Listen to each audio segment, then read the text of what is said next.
Hey. Welcome back, everybody. Welcome to the late night live with me. I hope you're all having a great night tonight. I figured I'd be back in here, and I am going to end the night the right way with all you awesome peeps. So tune in, share it out, hit the like button on the way in, and let's get this show on the road. Here we go.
That was wild. Thank you, Mikey. Welcome back, everybody, to the late night with Dago. For those of you that are bored and wanting to hang out the night before Thanksgiving, I figured we could close the night off the best way possible. Why not, guys? We'll make this my fourth stream of the day. How about that?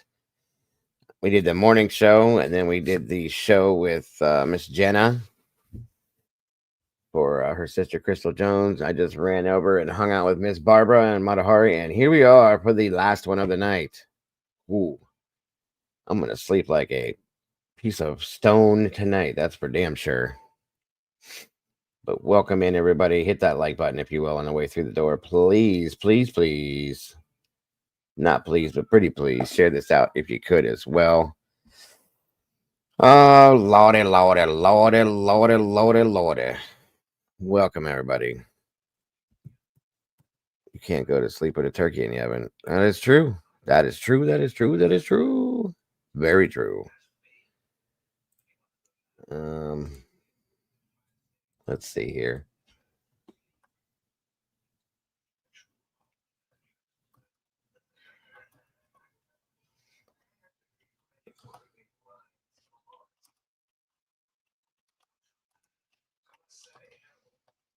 All right.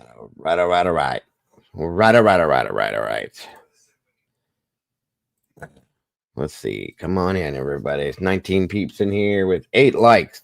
What is up with that? Come on, y'all. Pretend like you like me just for a few minutes if you could. Hit that like button. After that, it's all good. Come on in, everybody. Let's see who we got in here tonight so far. Who's all the late nighters? Looks like Matahari. Great job tonight with Miss Barbara Matahari. Thank you for that. Miss Sherry Wisdom Speaks in the house. Welcome back, Randy Fur. Good to see you. Walt Harris, Dago here. Good to see ya. The last 24. Mikey's in the house tonight. Thanks for joining me, Mikey. Steven's Adventure, welcome back to you, my friend. Always a pleasure. Of course, Doodlebug. Can't go wrong there. Doodle's always around. Always.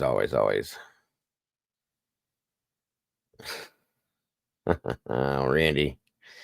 Randy said I got a buzz. I should get on a panel. Oh Lord. Oh boy. Welcome back, Miss Taylor. Good to see you. Good to have you here. Oh Lord. Sorry to hear that. Let's see. James Tate, welcome back, my friend. Good to see you. Miss Pearl, hello. We don't have to talk about no turkeys. No worries. Yes, thank you so much for joining us, James. Appreciate you very much. Randy is celebrating. That's what most people I found out back in the day when I used to be a drinker, that a lot of people go out drinking the night before Thanksgiving. I didn't realize that until I was one of them people and realized that everybody was doing it. She's already home, so it must not have been too bad. Well, that's a good thing, Taylor. That's a good thing. She's still probably gonna need some care at home, so the size of that chicken. Dude, what are you talking about? Good evening, DS. Thank you for joining us tonight.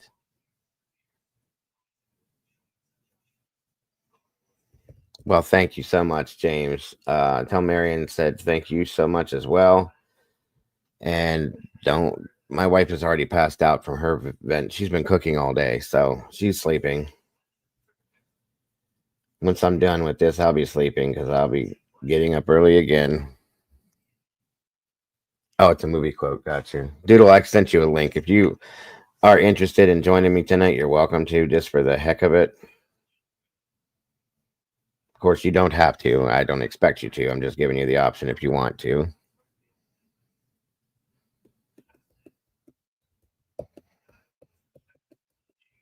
Hell, what the hell? Let's see here. Let's just do this. Miss Brandy B, the OG. Welcome, Brandy. Let me throw that link there, paste it. I'm going to pin it to the chat, guys. What the hey? We might as well do the open panel thing. Why not? The night before Thanksgiving, we should let everybody talk about what their plans are for tomorrow and what they're thankful for. How about that one? How does that sound? So if you want to join me up here, come on up here. I will say this, no vulgarities, nothing like that. You can swear, of course, but let's not get nasty or mean about talking about anybody or anything else. Just that's all. And yeah, you don't have to run your camera. You do have to show it to me one time backstage so I can make sure you're showing me your face and not your waist. That's all I want to say, just once. Excuse me.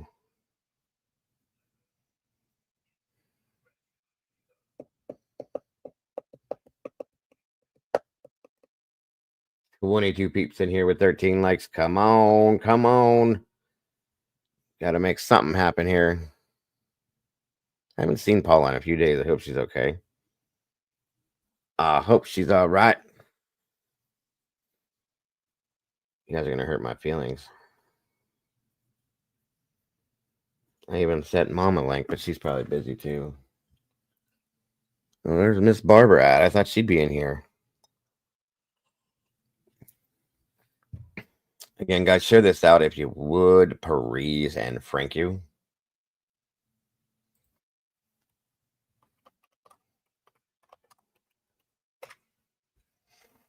Let's see here. Oh, I kind of figured Randy was going to join me. Welcome, Randy. Good to see you tonight, sir. How are you?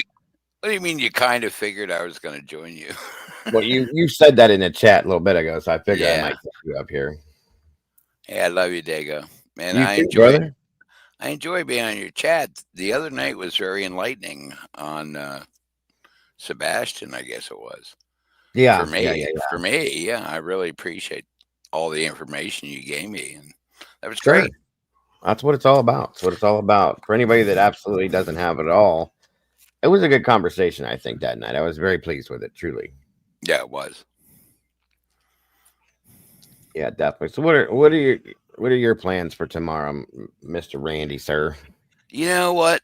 We're gonna go support the VFW. Uh, Okay. Veterans Foreign War. They have a well, it's free food, so Yeah. yeah, we can't pass that up. But yeah, we've been members of local VFW for a number of Okay. years, and All right. for the first time, we're gonna go over there and eat dinner instead of with a family because the family's just not it's not the same as it used to be. So I get it. I yeah, understand completely. I do. Things change over the years. Things get a little. Oh, people change. People grow. People digress. Things happen. It just changes up over the years. I get it. I don't get to spend Thanksgiving with any of my family. My sisters sometimes, Hmm. but for the most part, we've gone over to my wife's s- uh, sister-in-law's house, and Gotcha. that's fine. And I knew a lot of the people there, but unless my sister was there, it was never any of my family. So this Yeah. year they decided to move it over to her sister-in-law's sister's house, and I'm like, no, That's a no, little too much no. there. I'm just gonna spend it with my wife. We're gonna have fun just together. We're getting old, so we're looking forward to it. Actually, Well, honestly, before I stopped drinking, I was a member of the VFW for probably 15 years. Uh, I was a member of all them places, the Moods Club, mm, the ITAM, the all of those places. American And Legion. oh yeah, Yeah. anything with a buzzer on the door, I was part of it. So just saying, the ITAM and the Sons of Italy was my two main ones. We were always in there, but when I stopped drinking, I mean, I still went in there here and there. It's not as fun because you're sitting there watching No, everybody else, and it's like no, no, no, no. Yeah, it makes it yeah. hard too because it makes you want to pick something up, and I don't want to. So you know what I mean? I have total respect for you for Yeah. stopping Oh drinking. yeah. That's amazing. I mean, I would like, aside from stopping to drink, I would love to stop smoking cigarettes too, which would be a great thing. And I'd go for that before the drinking thing. But Yeah. I was in rock and roll bands since 1967, Hmm. and Hey, was just brought up in the smoking cigarette world, and Yeah. just Same here. I, Same I here. just I still do it, but I know I want to quit. I quit once. I quit once for like 8 months. And it was the stupidest thing I ever did. But Which Thanksgiving is I'm sorry. I'm gonna party with the wife. We're gonna have a drink. We're gonna smoke some cigarettes. Well, she doesn't smoke, but yeah, I think it's good. I feel good. This VFW locally is just there's so many good people in that. oh yeah, they always have, and they make really good food. That's the one thing. Yeah, They make and great oh, I'm food. sorry, and it's free. Thank you Of very much. course. Oh, Of yeah, course. That's the best yeah. part of it. What's happening, Walt? Hey, Walt. oh, hey, Dago, what's going on? What is How you doing? happening, buddy? This is a new one. Good to have What's you up? up here. Yeah, Hi, my wife Walt. said I should jump up. She's What's putting that? together a dog ramp. Say that one more time. What? She's putting together a dog ramp. A She's like, dog Ramp. you ought to go Ramp. up on panel. Okay. Yeah, so that's what she's doing. But yeah, I'm here, and Walt Harris Dog here. ramp. Dog Walt ramp. Harris Got here, one of everybody. those. Miss Taylor with her There amazing she hair. is, the gorgeous Miss Taylor. Yes, yes, yes. Huh. Randy Fur, Miss Taylor, Walt. Give me a second, Diego. I'm having technical issues. Oh, take your time. We ain't going nowhere. No, I'll say that much real quick. When I was at the VFW, they would do Saturday nights, they would do these steak dinners, and holy shit. Mm-hmm. It wasn't free. Prices. Yeah, but the prices were It still was unbelievable. it was $9.99 for my wife and I each, $9.99. And you would get a big ass porterhouse.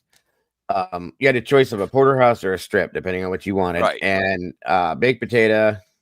What the hell else was there? A salad, a big ass salad, and Green beans or something like that. yeah, salad. And they offered either green beans or you could get. They had a couple of green beans or corn. That's what it was. And then you could Right. get mushrooms on the side or no mushrooms, either way. But for $10, I mean, I know. guys, You can't beat it. If anybody's never been to a VFW or an American Legion, yeah, it's the prices of the food are just unbelievable. yes, and yes, Mikey, we used to do the Friday night fish fries too. Yeah, yeah, they do that here. That was at the Slovak Club I used to go to. We had a Slovak Club here because that's the other side of my family. So, guys, I drank everywhere I could drink. So just let's so you know, I was doing it everywhere. The fish fry was amazing. They did They typically did like whitefish or something like that, but once every so often they would, like every 6 months, they would do a walleye fish fry, and oh my god, I love walleye. And sometimes they would do specialty things with it, where they do either shrimp or clams or something too. I mean, it was really good stuff. So Taco price. Tuesdays. We have Taco yeah. Tuesdays. Yes. And I got a funny story about the VFW. All right. Let's hear it, brother. It's kind of funny. So my father-in-law, he's this real gruff guy, you know. He's always like, yeah, we have going down the VFW, you know, talks like that, you know. Right. So they decided to have macaroni and cheese one night, and he went there and he wanted to get like a side order. Well, the kitchen wouldn't make it for him, and he started like this friggin' like not a melee, but like he got really pissed. He's like, this is our club. I can't even get a side of macaroni and cheese. So the next time I went for like Christmas, this was over Thanksgiving. It was like Black Friday. Mm-hmm. I went to Sheetz and gave him macaroni and cheese as his Christmas gift. And he just kind of looked at me. He thought it was pretty funny, but like, yeah, that's like my he boycotted the VFW. He hasn't, he didn't eat there for like 2 years. Now, of course, he still went and played the tickets or whatever, but that was the funny thing. Right. But I did take him Sheetz macaroni and cheese the next time. Yeah, got to play the tickets, but I took him. You got to play the ripoffs, yes. Oh yeah, yeah. But I took him the macaroni and cheese like over Christmas, like I think it was the next year, and he got it, and it was pretty funny. But yeah, that's my story. That is hilarious. I just lost $2,650 on a book last week. Oh no! I wasn't signed in. Oh man. Yeah, that's kind of hurts. But then taxes. You got to pay taxes on that. My wife and I won. God, I think we hit like $3,800 about 2 years ago, and damn, man, that was nice. It helped us out, but we had to pay taxes on it. But it was worth it. It was worth it. You don't know how many times I've missed out on at the Sons of Italy. How many times I've missed out on the daily, they call it, because we weren't there, or because I didn't have somebody sign me in for it or something. I missed out on a lot. I literally did. And then we started doing.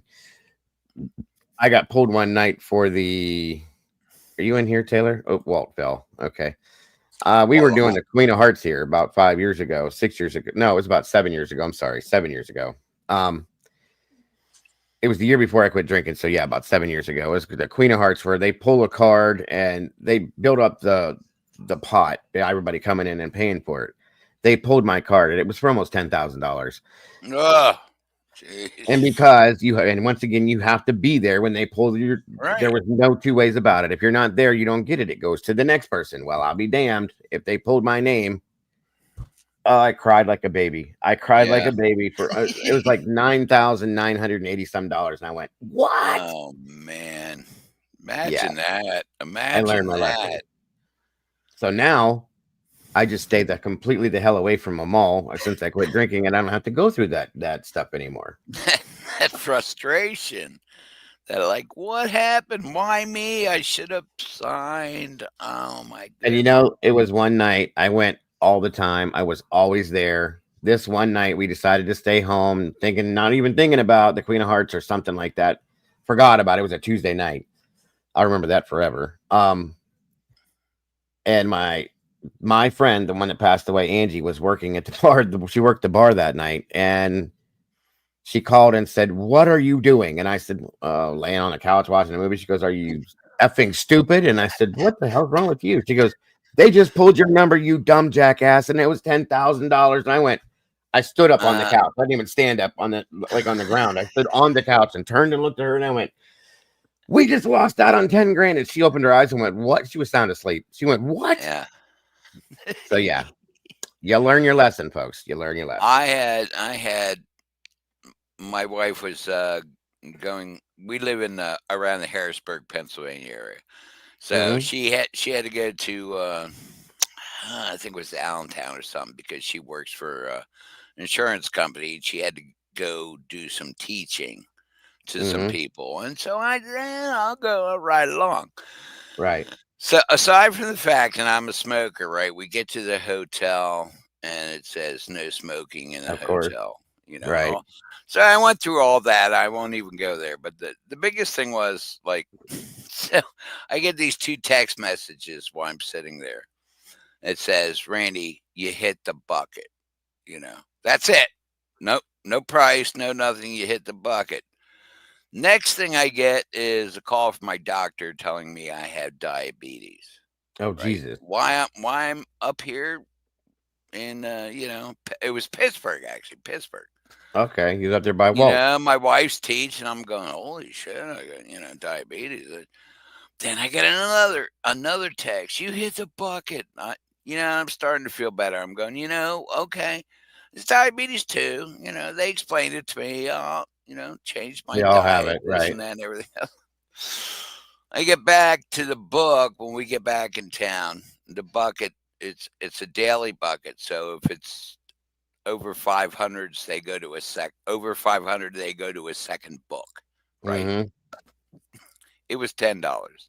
I won $10 freaking dollars. I got diabetes here, and you're telling me I only got $10. How am I going to pay for these doctor bills? No, Exactly. it was actually funny, but Right. I'm not too happy with the two boys that sent me those messages without telling me how Without much. telling you it was $10, right? Of course. I gotcha. Anyway, that's my story for the day. Hey, Walt, when are you going to spell your name right? Oh no, it's spelled correctly. Oh, it is? Thank you, Walt. Yeah, that's how it's Willot Harris. Yeah. It is Willot Harris. Okay, Willot. Yeah, my mom named me that. Right. So we've been calling you Walt, but it's really We've been calling you Walt for your whole life, Walt. I know it's an Egyptian name, admittedly, but people call me Walt sometimes, but I really is Willot. Why have you always allowed us to call you a lot? Yeah, you've never said anything. Or I mean, why have you always allowed us to call you Walt? Whatever you'd like to call me is fine. I'd like to call you your name, Willot. Well, I call him. Yeah, I call you. Walt's fine because that's not my real name either. But nor do I have an Egyptian mother. It's or really Fred. Yeah. Hey, Fred Harris, what's going on? But yeah, Walt was kind of preferable in here. Now other chat rooms that kind of hate me, they call me Willot. Asshole or There's a lot of those. Pretty much. Knee pad Chad. Knee pad Chad. That's a new one. That's a good. That's That's a good one. Yeah. That's nasty. Knee pad Chad. I've never heard that in my life. Oh my God. I don't want to hear it again either. But this is the best community. Everybody treats me pretty well, aside from misspelling my name or mispronouncing it. But other than that, it's pretty good. Great. But you never told Well, us. you've been here for almost 2 years, or at least 2 years now. I've called you Walt, just thinking it was misspelled for 2 years, and you never corrected me, so I left it at that. And you started as a troll, remember that? So, and you were a little difficult, but now you're like one of the best mods in here, so that makes all the sense in the world to me. So, hey, thanks, Dago. I appreciate that. He's a mod. Oh yeah, well, Randy, he's been a mod for the name like that. 3 months now, 4 months now. I think. Like Pebbles said, I'm also Phil as well. I double as Phil. Phil? Yeah. Phil, yes. We have Phil, and we all thought that Walt was Phil, Randy, for probably, I don't know, the first month that Phil was here, because a lot of the conversating pieces that they had were the same. So they still are. And who knows? We still may be. Where's Phil at? He's not in here right now. Or she. He or she. We don't know if Phil is a male or female yet either. So there's Barbara. Great show, Barbara. You did amazing for the first one. Thank you so much for having us there, and God bless. You did so much. You did so well. It's a great show. Mrs. Barbara, Timmy's Legacy did her first show tonight, and I know she was nervous, but she did amazing. So I missed that. Damn it. Yes. I even Pebbles put said Phil is a female. on. Are you sure, Pebbles? Because I said that once, and then Phil said something else that made me think differently. But I thought it was short for Phyllis. And sometimes the way that he or she speaks makes me think that it's a male. But okay, good. That's good to know now. Where are you, Phil? Welcome, everybody. Thank you for joining me. Like I said, guys, we're just hanging out tonight. It's the night before Thanksgiving. And I just felt like bullshitting with the greatest people on the internet. So here I am. That's why I'm here. Phil Six- prefers remaining honest, and Phil can do whatever Phil wants to do. I don't care. Phil's very intelligent, though. I'll say that much, especially when it comes to these cases. So I appreciate that much. Well, she told me she was a girl. Maybe she likes you, Pebbles. She didn't tell the rest of us that. Everybody likes Pebbles. Yes, Pebbles is very sweet. Very, very nice lady. I appreciate it very much. Yes, either way, they're good people. Right. I agree. Oh, Miss Barbara, what's the matter? What's going on?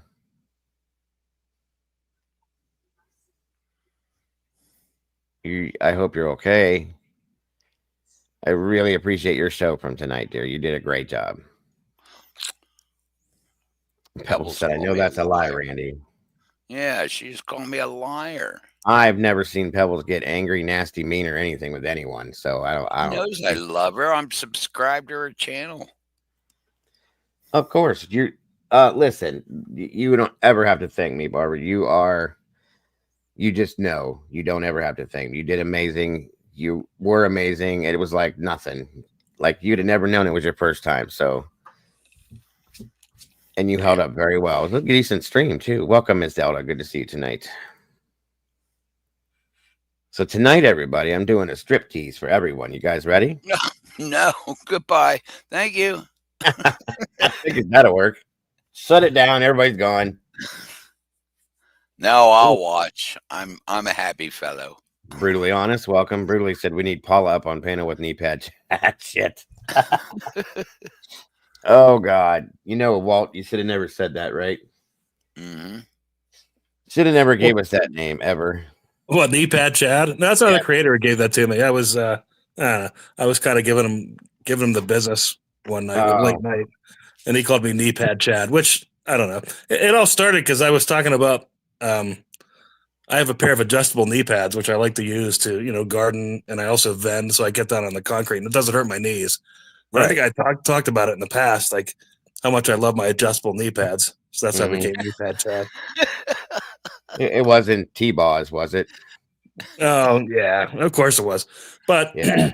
that's all right. Gotcha. God, Jesus. That's just I've never heard that before. That's hilarious. It's hard to believe he came up with something that funny. Whatever. It's all right. We'll call you Walt. I'm sure it was AI generated. I don't think he probably came up with it on his own. I doubt it. I agree with you. What's up? What's up, Randy? I was just gonna say, man, the last couple of lives you've had have been very funny. It's so good. It's so good to laugh. Earlier, what was it this afternoon? I don't know which one it was, but man, I was cracking up.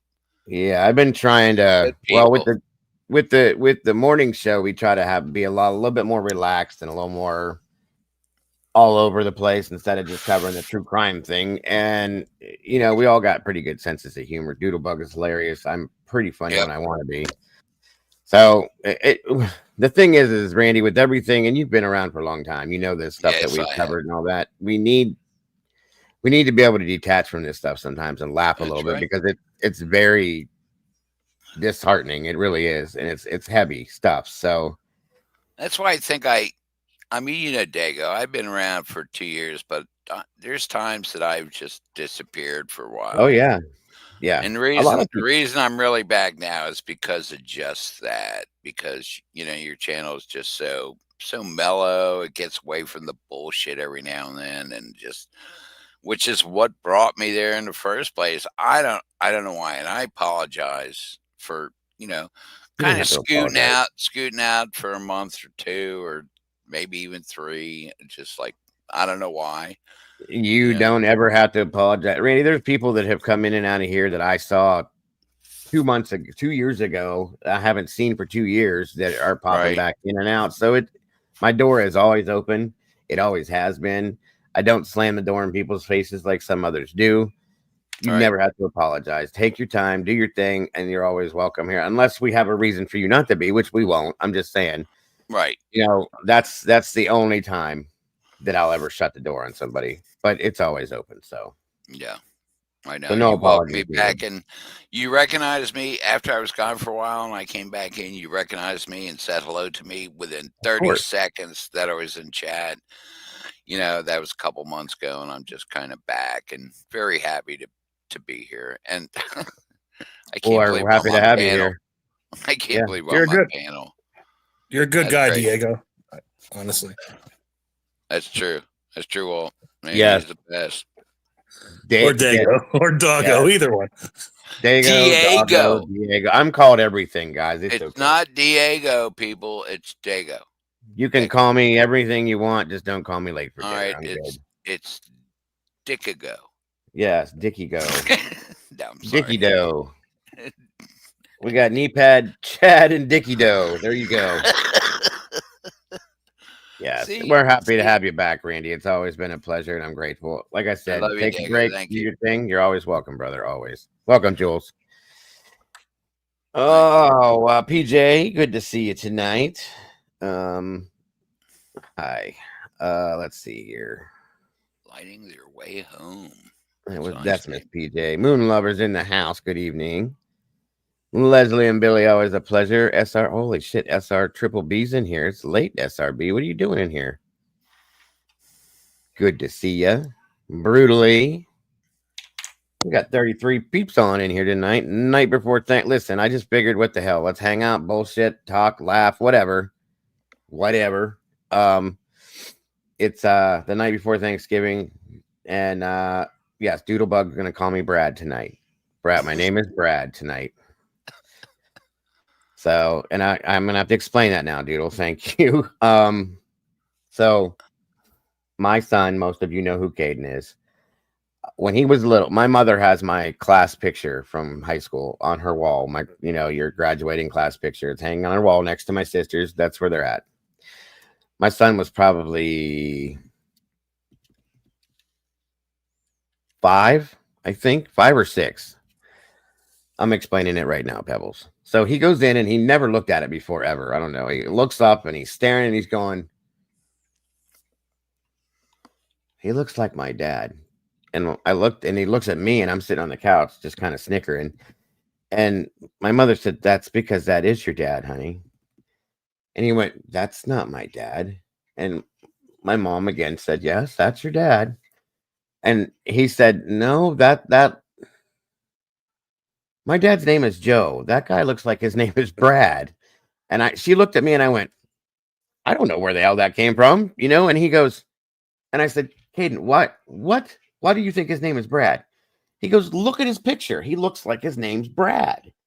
And my hair was all pretty boyed over, and I had like a green hunter green blazer on with a turtleneck underneath it, all this shit. Mr. Yuppie preppy looking guy in the picture. I'll have to find one and show it to you guys. And I said, no, my name's Joe. And it was Joe then too. And he goes, nope, that guy's name's Brad. That's not my dad. And I said, Caden, that's my picture. I have a whole portfolio. I went and found this thing and showed this kid. He still doesn't believe that it's me. I said, okay, so I'm Brad then, whatever. How old is he? He's 18. He does now, but he just, for the years, he was like, that's not my dad. That's not my dad. That's not my dad. I'm like, okay, whatever, bud. Whatever. It is what it is. It's kind of weird. I mean, I definitely don't look. Let me see if I can find it. Do I still have?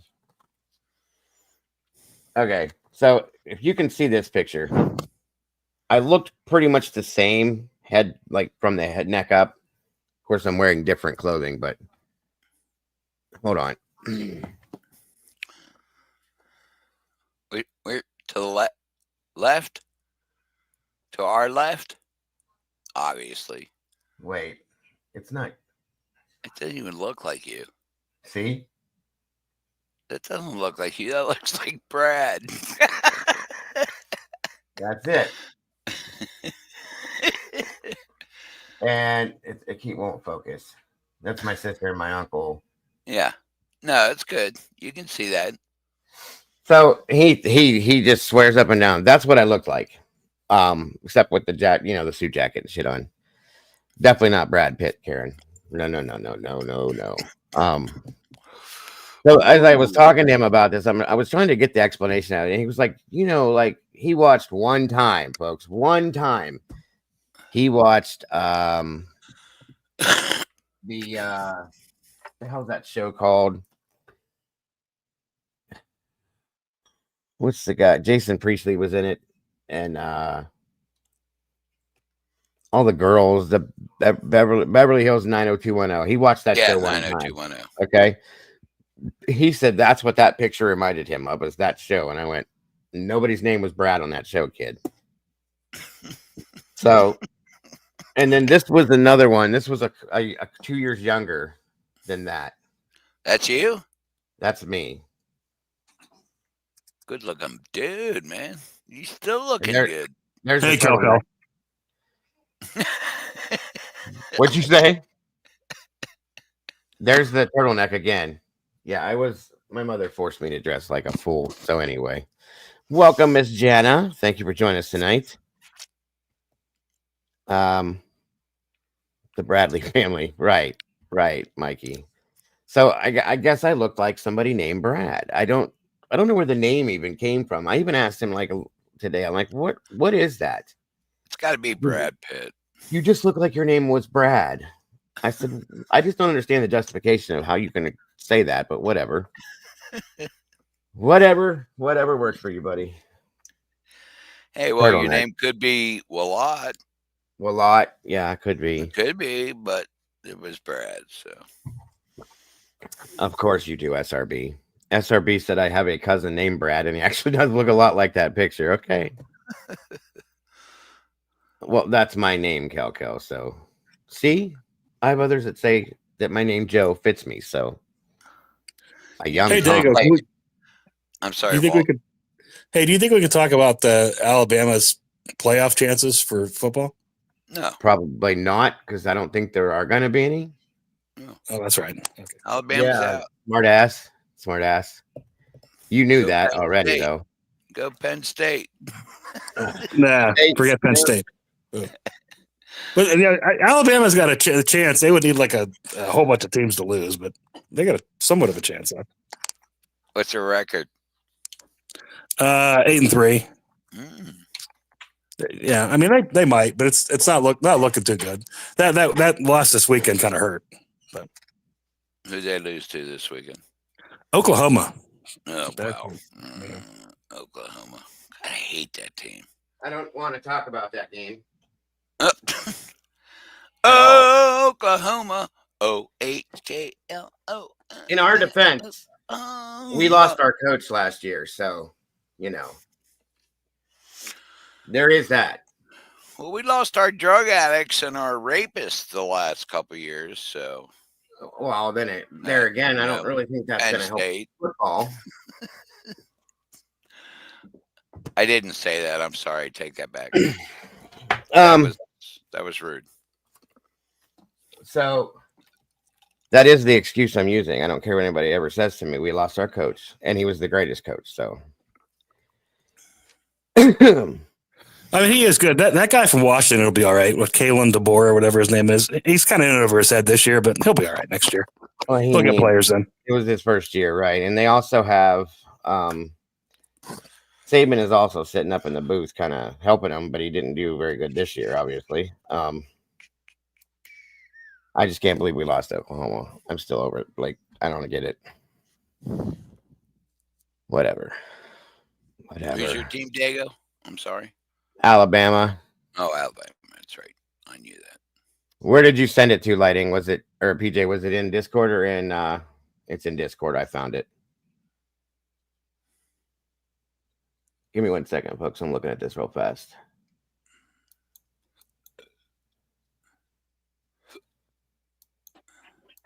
Well, let's talk some cases. That's why I'm here, ready to offer my insight and expertise. So Okay. definitely take advantage there, Dago. Yeah. Oh, yeah. Yeah, I got you. Hold on a minute. Expertise in what, Walt? You said you do vending, didn't you say that, Walt? No, I do vend. Absolutely. What is- Sidewalk vending. Yeah. What? Okay. What do you mean by that? I've been meaning to ask you that. Yeah, I like sell Steelers merchandise. Like if, like snow hats, knit hats. Okay. Like at the regular game hats. stuff? Yeah, jerseys, terrible towels, stuff like that. You had Pretty to good. choose. You had to If you teach want, Steelers. I could do some like, hey, towels, terrible towels, $10. That's kind of like one of our chants. No, I don't want anything that has to do with the Steelers talked about in Oh. here at all. Oh, okay. Well, yeah, that's true. That's true. Yeah, do that, I'm okay. do that through like Amazon, Walt, or what? No, it's just some On your dude who basically throws us out in the street corner so he can go to Hilton Head every year for free with his family, and we basically. You I mean, yeah, you freeze your balls and You sell guys the make him Yeah. a mint. You guys make Yeah, him a we- mint, and you don't get paid shit, right? Gotcha. yeah, pretty much. I mean, it's we're getting a fraction of the money, but you know what? It's not bad. It's tax free and it's all right. It's not bad. The worst is the pit games, but the guy who runs the pit stand, he's been kind of sick lately, so I don't know if he'll be back next year. He's been doing it for a long time, but yeah, that's a little worse because that's like $150, and it's a lot more work than the Steelers stuff. Right, got you. Now, do you go to like Heinz Field and all that stuff too to do it, or you just do it like local different places? No, so I do it up from Heinz Field. So basically, if anybody's ever been there, there's a Taco Bell on the north side. Well, I don't know. I can give everybody my social security number, I guess, too. I'm at it. But no, if you want to come see me, that's where that's where I sell. I'm sorry, man. merchandise. I'm sorry. That's I'm just funny. kidding, but that's where I sell it at. But we have stands all over the stadium, like all around the outside of the stadium. So yeah, Got you. Cool. That's pretty wild. I mean, Yeah. that means you get to get you get free game passes and stuff because of that, or just no. But I get a hat every once in a while, or if I see one I like, I get it at cost. That's good. He's outside the game, man. He's like doing the hard work outside. think that trying they to would make let you a get buck while inside everybody's enjoying stadium themselves. stuff. In the 40 below weather. That And sucks. Yeah, Well, yeah, I've been lucky with the weather. I remember I got fired the last time. There was this guy who tried to run my boss over. And my boss was acting smart to him because he was selling stuff without a permit, and he tried to run over with a truck. And I thought it was funny. I was like, "Hey, that was pretty funny. You tried to run him over." And my boss got word that I was like, I don't want to say talking shit, but I wasn't talking shit. I was just basically Nothing. stating that I thought it was funny that he almost got run over. And Right. he got real pissed off, and he's like, "That's it, you're fired." This was probably about like 6 or 7 years ago. So it was funny because the next week was the playoff game they had against who the hell did they play? It might have been Jacksonville or somebody. And it was so cold. It was like 30, 40 degree wind chill below zero. So I was like, well, looks like the joke's on you, bro. I ain't sitting out there for $150 doing that. And so, right. but I get paid. Yeah. You get paid more than that now. But yeah, that's what it was. But that was like a number of years ago. But that's the only time I have gotten fired once. But that was it. And then at Pitt, I get fired usually once a year. Oh, The guy just freaks out on me. Like this year, I go into the Pitt games, and so I had like a poncho in my hand because it was going to rain. I was like, it was 11:55. I was going in at noon, and the guy who runs it is like, "Put the poncho down." And I'm like, "Bro, I'm going in." And he actually took his hand and slapped it out of my hand, and then got in my face, and it was really weird. So anyway, yeah, that's vending. So yeah, I do that every fall. It's nice to get abused for a little bit, and Sure. then and then you get a little extra money, and then that's it. I need to ask chat, is there anybody in chat who's been through this other than Walt? I mean, come on. Vendor abuse. That's crazy. Yeah. it sounds like an interesting situation. I was a vendor for one day in my life in a baseball park locally in Harrisburg, and it was the worst experience I ever had in my life. I was a potato chip vendor for 2 days. 2 days. Hey, Well, got you mean one like day over in me. the stores? In the stores, that sounds like a good job, like stacking the. Yeah, That sounds like here's how Oh, this works. no. The company here, it's a pyramid scam basically. It's Snyder's, okay, and I don't know if anybody. Well, you might know Snyder's chips, Walt, because you're close to me, and I know Kel probably does, but most people outside of Ohio don't know what Snyder's chips are, from what I've understood. Anyway, they have a warehouse here. You have to go buy the chips yourself. Okay, they come out of your pocket, and then you have to sell them back to distributors or vendors. Sorry. And so, it 2 days. It was 2 days. Nobody wanted anything I was putting out there, and they didn't want to switch it. It doesn't work like Doritos or Frito-Lay does it. They work for a company. Okay. and they just go out, switch the chips out. They get paid a regular paycheck. You only make money if you sell these chips. And it's like, this is a joke. So I bought all these chips and tried to sell them for 2 days. It didn't work. So I ended up with a whole ass load of chips and never went back again. That was a long time ago. So Do you remember Charlie Chips? yes, the pretzels and all that. Yes. Where they delivered them to your house? No, that never happened here, but at least not in my time. Not in my time. You ever have milk delivered to your house? No, sir. Are you serious? My grandfather did what work. Are you like 26 or something? I'm 50, Randy. I just turned 50. Congratulations. I'm Thanks. Dago, you seem 70. like a You got Schwan's 20 man. years on you. They stopped doing that milk delivery shit. My grandfather worked for a place called Sanitary Dairy. That's what he did. Sanitary dairy. That was it. That was it. I'll show it to you too. He did it on horse-drawn carriages. All right. That's how Now, long we're ago. not going back that far, but I have had milk delivered to my house. You're making me wonder now. Chips, Charlie Chips, delivered to my house, but it was no horse-drawn carriage. And, I'm 20 years older than you, yes, but I can't believe you don't. No. Well, we did have this place that would deliver food, called Schwann's. They used to deliver food and ice cream and stuff like that, like frozen foods. And I thought you'd be a Schwan's guy. Dago. That's why I said that you do the Schwan's. I did years ago. Yeah, You did Schwann's. That's good stuff. they did have really good ice cream. I'll say that much. Yeah. Didn't they do TV dinners too, or is that who was that? Yeah, they did. They did do TV dinners. They did. Yes, sir. I don't even know if they're still around. Are they even still around? And I didn't know. I thought maybe Schwann's went over to PA, but I wasn't sure.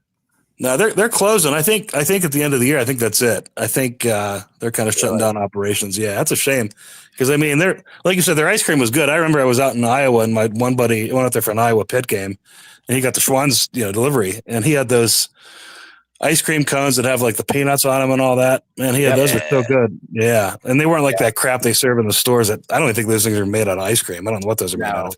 It's frozen. But yeah, it's frozen.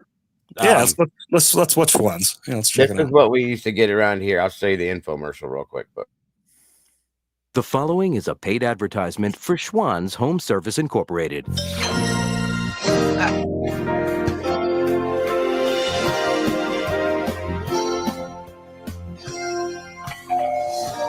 Hey, Floyd. Good morning, Forbes. I have your order here. Thank first off, nope. What? That never happened like that. But that's a good acting job there. I'll say that much. By who? Either side of them, because I never talked to Floyd that way in my life. I'm just like, hey, how you doing? He's like, you want the same stuff? Yeah, okay, have a good day. Here you go. Bye. That was the end of it. I've never seen Schwann's, heard of them, or anyway, go ahead. Really? Where are you at? Pennsylvania, central Pennsylvania. You said that already, near Harrisburg. Okay. Anyway, I'll let it go. Harrisburg. Yeah. you. Thank you very much. And here's our latest catalog. Oh, this is going to come in handy. And I'll see you in 2 weeks. Okay, bye. Enjoy your food. So, I just got my food delivery from Schwann's, which means it's time to dine in and chill out. You know, Schwann's is the name that you think of for delicious, wholesome, home-delivered food. Yummy. Schwann's Meal Solutions, well, they're convenient, they're a great value, and they're so perfect for today's busy lifestyles. So come on in and take a behind-the-scenes look at how Schwann's has changed how my family eats. Come on. Hi, I'm Forbes Riley, your host today, as we discover how Schwann's home delivery can revolutionize the way you eat and save you time, money, and a whole lot of work.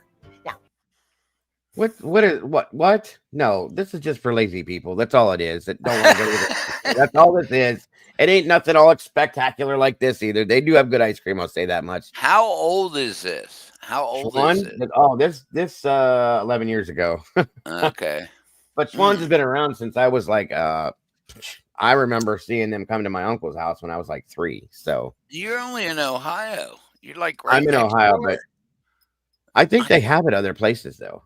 I'm sure they do, but damn. And Walt says they're closing finally, probably because most people don't even. Everybody shops online now, Randy. Like Walmart, everybody delivers their food. Right, you can order Meats online, the whole thing, Yeah. whatever you want, fast Yeah. food, yeah. But And this that's seems like this was kind of the beginning of that era, yep. And this is Mikey's right. I think that Schwann's keeps husbands guessing if they are like the milkman for 40 years. Yes. Gotta go with it. Gotta go with it. Let's That's finish funny. off with Forbes is having to say, since she's such a amazing customer here. If you're one of almost 3 million U.S. households, well, then you probably already know about Schwann's.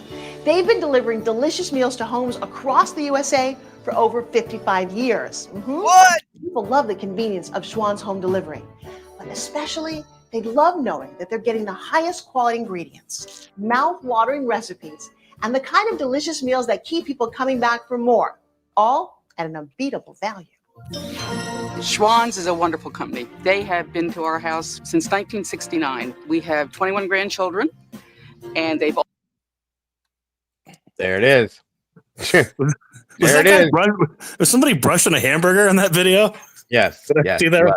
With butter. What is- It looks like butter. It's a hamburger. Like, what are you brushing it with? That tells you right there why I never ordered the hamburgers from them. I think you have to moisturize it to get it to taste like meat. Where'd he go? He took off. I don't know. She just said, first thing she said is we have 21 grandchildren after talking about Schwann. So it makes you, there you go. Anyway, moving on. That was a fan brush. Yeah. Helps with fertility.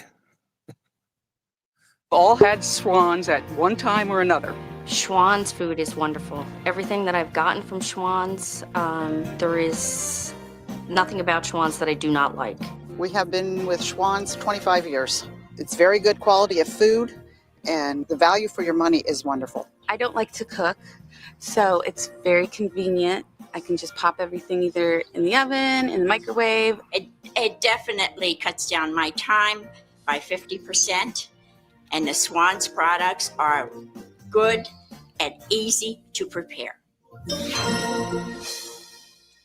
You know, here at my house, we've been getting Schwann's home delivered. Thank you so much, Miss Spitz, for the super chat. Happy Thanksgiving to you as well. Like I said, guys, we're just kind of hanging out and shooting the bull and just whatever we can do, having a good time, so on and so forth. So join in. I hope you guys enjoy yourselves. We're showing this because we were talking about this. That's all. So bear with it. I think a gateway to the Schwann's whole ordering system is getting a nice pair of transition lenses like the lady in the first clip had. I mean, if you got transition lenses, chances are you're going to have Schwann's. Yes. That's a good way to put that. I can agree. I can definitely agree. All right. Let's see what we got here. Meals for the past year. And I have to tell you something, it's changed everything. I mean, we're a busy family. My husband and I, we both work. And between the kids, their school and their after-school activities, our schedules are always jam-packed. But having Schwann's on my side, when it comes to making sure that everybody's fed with good food, you know, on some days, even my busiest days, that gives me peace of mind. Good morning, sweetie. See, between less prep time in the kitchen and less time shopping, Schwann's makes our life a whole lot simpler and easier.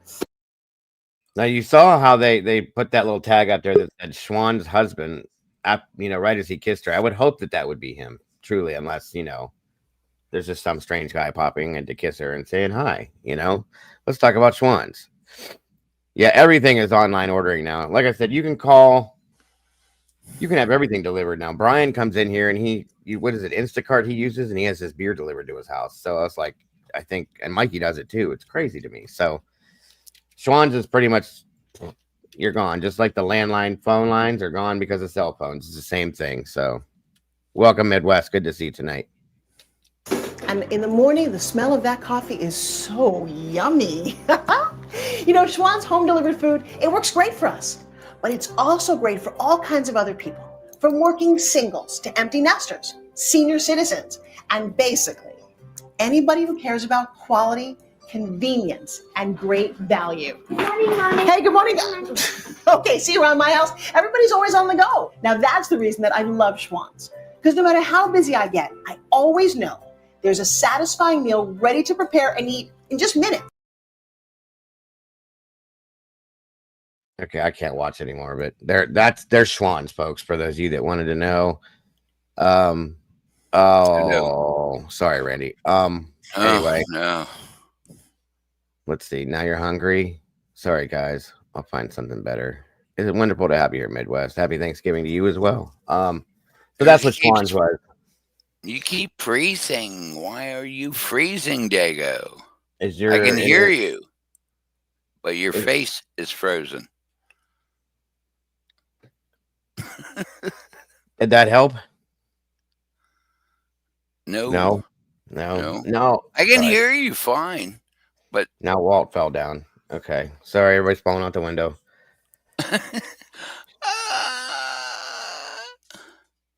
Looks like it's weird. I can hear you, but your face is frozen. Yes, I don't know why.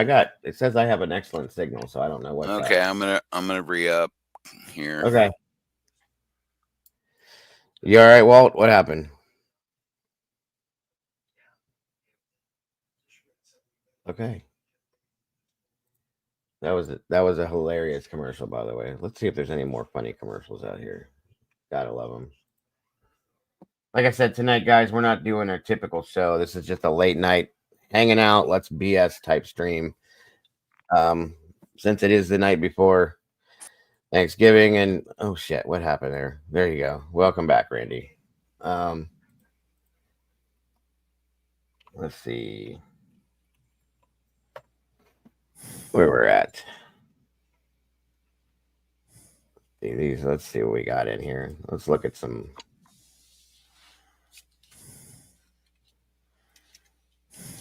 I love hilarious commercials, just so you guys know. Let's see what we got here to look at.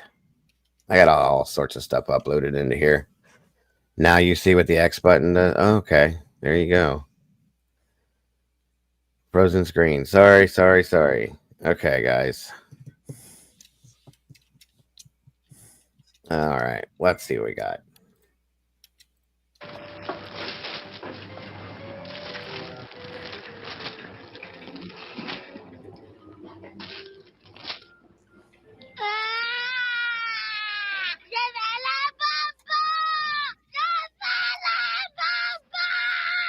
What the fuck?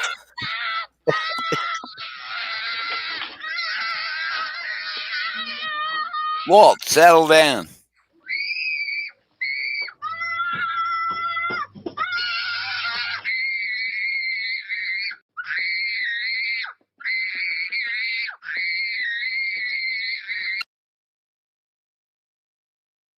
Wow. So all of that was just a condom commercial. That's wonderful. Gotta love it. Interesting. Let's see what we got next here.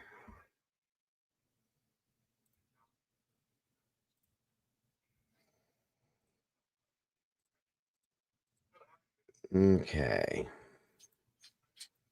Yes, that's what it said. Use condoms. That is too much.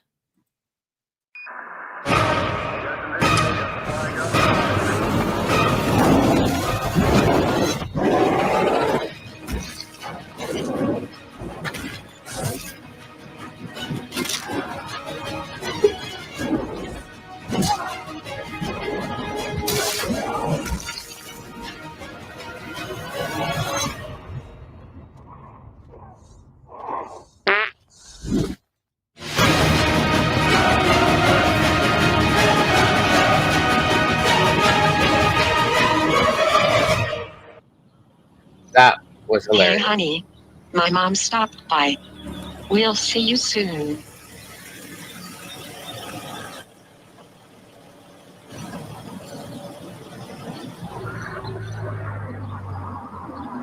Hey, honey, where the are you going? A blindfold, Mom? Really? Is this necessary? Happy graduation, sweetie!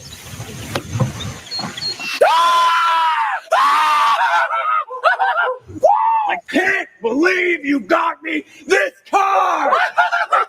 Amazing! Status update. Best day of my life! I'm calling Grandma. Grandma. Should we tell him that? No, let him tire out first. Jogger! Check out my sweet ride! How can you jog when you can drive? Not yet. He's losing steam. just let it run its course. You're marrying me right now. So marrying you right now. We're getting married. This is the best day of my life. Hey, Steve. Best gift ever. Love the car. Best gift ever. Woo! Best gift ever. Yes, best gift ever. Love you guys so. Hey, Mr. Johnson just stole my car.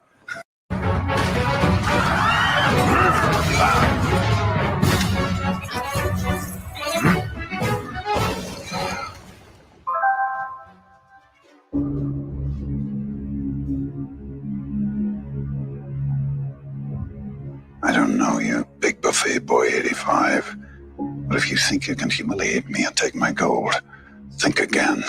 Oh, I'm coming for you with lots of barbarians and dragons. I can't wait to destroy your village while you beg for mercy, but you will get no mercy. I will have my revenge. Liam? Have a scone for Liam? Over here. It's, Liam. You will regret the day you crossed Angry Neeson 52. Angry Neeson 52.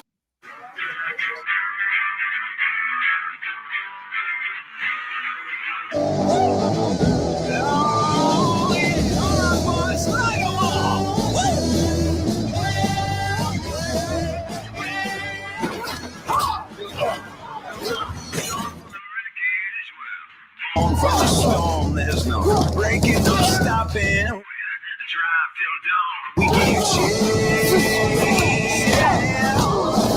You get gone from the running, you'll be wiped from this earth. You'll be no marks in this room. No one with it. We give chills. When you get gone.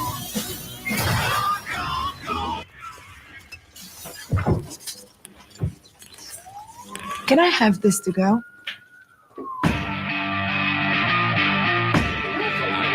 There you go. A lobster roll for you. Enjoy.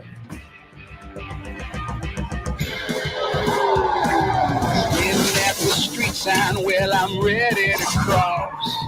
Try to find some freedom, but I'm already lost. And I owe the red light man. And I owe the red light man. To the people who get lost in the dark.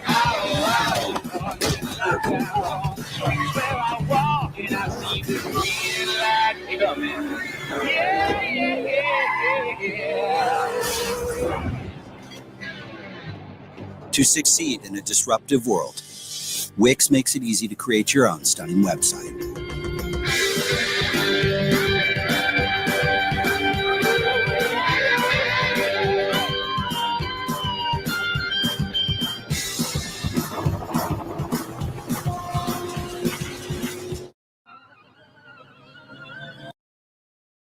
They had to go through all that for that commercial. That was insane. I mean, Jason Statham first off, but Jesus, come on.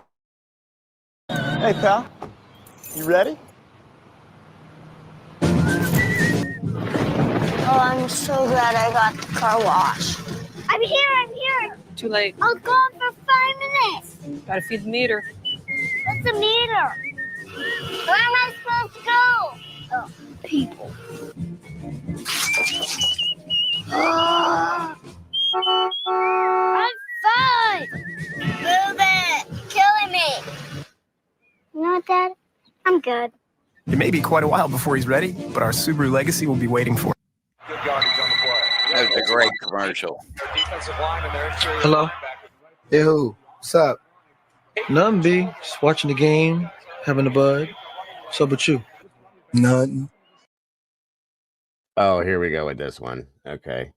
Guys, make sure that you have on the bottom of your chat the little $sign thing. Click on it. Make sure you can receive gifts for memberships because you just never know. So we'll see what happens. Watching the game, having a bud. True. What's up? Yo, who's that? Yo! Yo, pick up the phone. Hello? What's that? Yo, where's Dookie? Yo, Dookie. Yo. What's that? What's that? Hold on. Hello? I remember. This is funny. So what's up, B? Watching the game, having a bud. True. Here you are sushi and wasabi. Wasabi. Yeah, wasabi. Wasabi. Wasabi! Wasabi. Wasabi. Wasabi! Wasabi. Wasabi! Wasabi! Wasabi! Wasabi.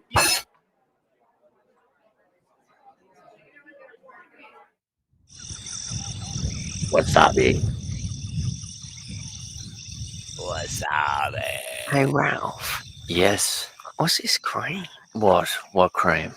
This back cream. Oh, mate, we've been through this before. That back cream is a secretion from your parotid gland. Ah, parotid. It's deadly to most Australian wildlife. Oh, it's not good. And in some cultures, it's used as an Why are you licking yourself? I'm not.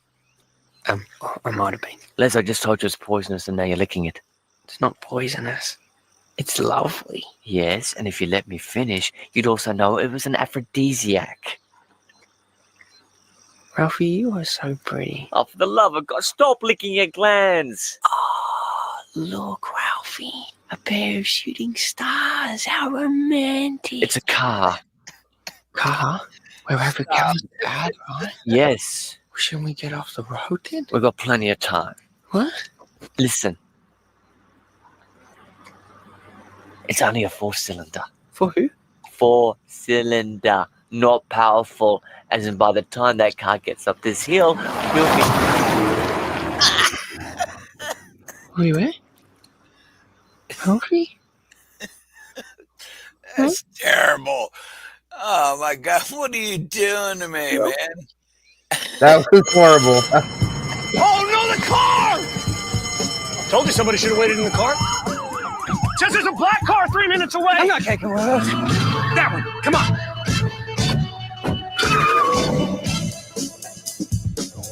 Is this a Prius?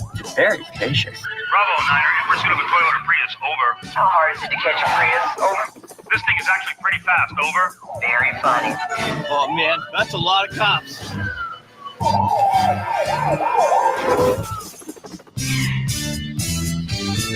Oh, look. All right, guys. So there's 5 memberships for anybody that wasn't. Let's see who got these. Warning label Nina.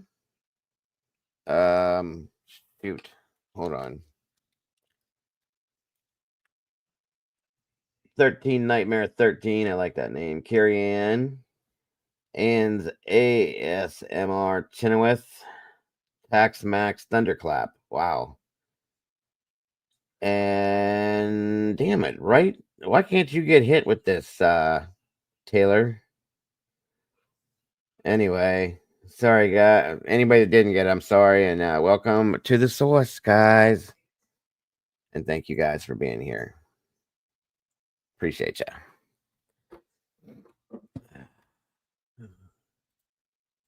A farmer's market. We should get some flowers for the car. Take me to a police chase involving a Prius. Folks, you can't make this stuff up. And now the chase is hit the freeway. Is that us? On the scene with the Prius 4, authorities still in pursuit. Unit 12, I'm out of gas on the highway. It's a chase that some are calling the chase of the century and is now a global phenomenon. What are Prius owners feeling right now? Proud. I feel proud. Which of the 4 are you most attracted to? The driver. What happened? Dude, did you fall asleep? No, I was meditating. Guys, I'm gonna go more slow. They might be really That's right, Melissa. Absolutely. Everyone is. Shut up. Oh, you look good. Thank you. Hey! See the guy taking my little girl out, huh? Yep. Huh. You know, why don't you go ahead and take my new car? Thanks, Pops. Go ahead, baby.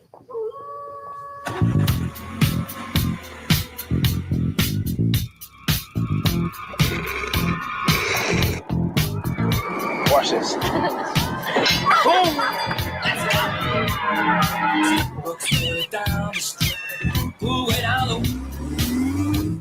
Favorite spot? Favorite girl?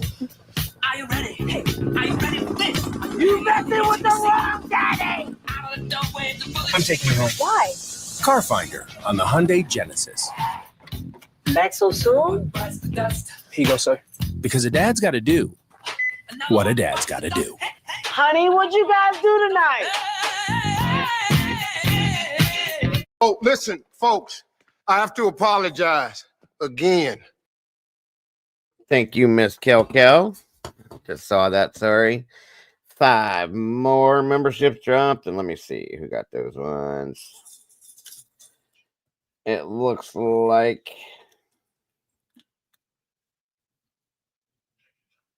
Kim, She-Wolf, Cammy Q, Becky Schreider, and wait. There's another one somewhere, or there should be. There's only 4 of them? Where the hell's the 5th one at? Now that's weird.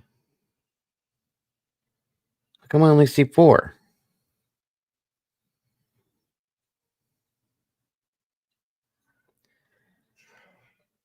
That's weird.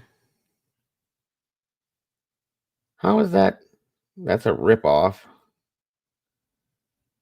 Is it down here somewhere else?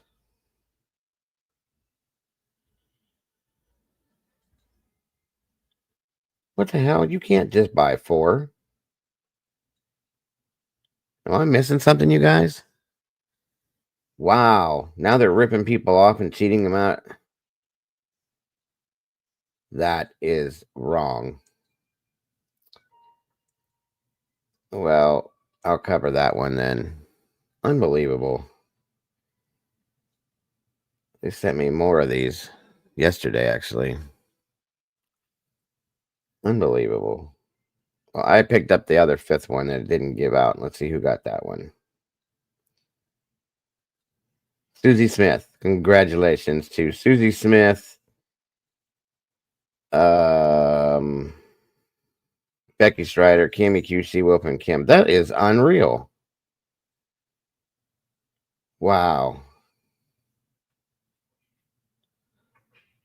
Unbelievable. YouTube has really been screwing up lately. Yeah, Susie was actually in here. Congratulations, Susie. Welcome to the sauce, and that's for the rest of you guys as well. I'm sorry that it didn't pay it out the right way, Cal, but thank you. Appreciate that so very much. That's really weird. Huh. I'm telling you all, I'm not trusting YouTube more and more every day. They're causing so many different things. Or I gave it to somebody outside, but still, it would. That doesn't make sense, though, Taylor. I don't know. Korea may have interfered. Probably. Are you pissing Korea off again, Walt? Dang it. Congratulations, guys. Welcome to the sauce. It's great to have you guys in the family. We appreciate it so very much. And I appreciate you guys for donating those memberships as well. Oh, Welcome new members. I'm not going nowhere. Don't worry about that, Randy. Oh, looks like Phil just did it too. Awesome. Thank you, Phil. Night Stalker got a membership. Sergeant Smellgood got a membership. That's interesting. Gordon Shumway. I haven't seen him in 2 years. Cajun Lady 1961 and allegedly with Brittany J. Huh? Thank you, Phil. Thank you, Phil. Thank you so very much, Phil. Appreciate that very much. Awesome. 5, 10, 15 new meatballs floating in the sauce tonight, guys. That's awesome. Makes me hungry. And Taylor still didn't get one. I don't understand it. Do you have your gifting thing turned on, Taylor? I think we've had this conversation. I think so.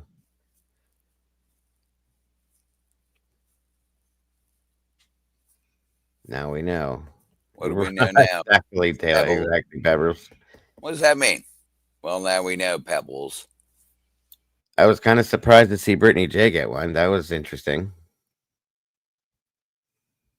Maybe last year, right? Same with Gordon Someway. Gordon hasn't been here in a long time, but hey, so be it. So be it. Appreciate it very much. I have things to be thankful for. This community family is one of the big ones. Amen to that one, Phil. Same here. Well, you know, I made it easy for myself. I just paid the fee. I didn't wait around for a membership. Actually, the first time around, I did get a membership, and then I slacked. And this time, I'm like, screw that. I'm just going to pay for it. Well, we appreciate it, Randy. Man, We really Dago do. worth every little penny it costs to subscribe. Jeez. And we really appreciate it. Miss Like, Jenna. have a pack of Lucy. cigarettes. It's a Right. price of a drink. Come on. For a month? Jeez. Gotcha. Do Miss it. Jenna says, FYI, I've gotten a lot of feedback from today's interview. All awesome. Thank you. Oh my, that's wonderful to hear, Jenna. I appreciate again you spending your time with us here today and taking the time to do that interview. Very much appreciated. And I'm glad that it was all positive. That's wonderful, and that makes it all worth it to me. Absolutely, again and again. So thank you for joining us today. Hopefully it'll keep giving and keep getting bigger. Can someone drop me the iPhone link? Oh, SRB, can you have that iPhone link? Welcome, Tomboy. Congratulations, Stephen, on your 5-month Dagoversary. Thank you very much for that. Appreciate it. There is your link. Thank you, Mikey. There's the link page for that, if that's what you're talking about. You guys are awesome. Appreciate you all so very much. I love this community and everyone in it for everything you guys do and for just being yourselves, guys. And supporting the things that we support and the things that we, you know, try to cover. So very much appreciated. Amazing people in here. So once again, thank you to all of you for just being who you are. Oh, congratulations, Miss Page. Welcome back to the sauce. Thank you for joining again. Appreciate you. It was our pleasure. Absolutely, Jenna. And hopefully we can continue to help in that sense. And just, you know, get it out there more and more and more. So it's wonderful to know that. I'm grateful to know that it was a positive experience for everybody that listened. Oh, the pecan dip. You're killing me with that, Tomboy. I really want to talk to my wife about that to find out exactly if she can make it, because I'm curious now. Oh, thank you, Randy. Oh, let's continue on. Sorry. Yes, absolutely do appreciate you, Paige. Look, those were last year's numbers. It says right here on the card, T-Mobile doubled their LTE coverage in the last year. And with more LTE towers than Verizon, T-Mobile reaches pretty much everyone they do. I'm not taking responsibility on this one. Verizon got it wrong. Yes, not me. Join the millions that switched. Danger excites me, but I can't fully enjoy it when I smell like fear and body odor, so I prepare myself with a manly scent of Old Spice Danger Zone. Because even if something bad does happen to a Danger Zone man, it won't smell like something bad happened, because the secret to smelling careless is... And when you smell like Old Spice Danger Zone, trust me, you'll smell like you have nothing to worry about. You smell like you look amazing. Amazing, I know. Introducing Old Spice Danger Zone with all-day odor protection. Sweetheart, don't look at me like that. It's going to be amazing. This is a disaster. Who's the genius who puts a girl in heels on a subway grate? Miss Monroe, eat a Snickers. Why? You get a little cranky when you're hungry. Better? Much better. This scene will never make the cut. Morons.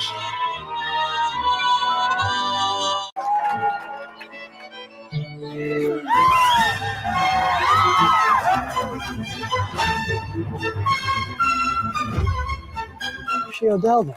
She Odelled it. Totally Odelled it. She was out of bounds. I can't believe OBJ is at this wedding. I can't believe that convertible's a Buick. That convertible's a Buick? The all-new Cascada convertible. Yes, it's a Buick.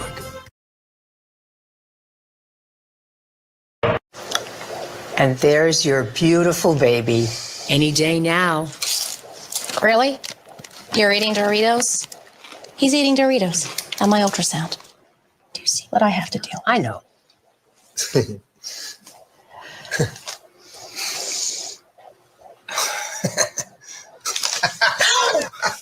me that.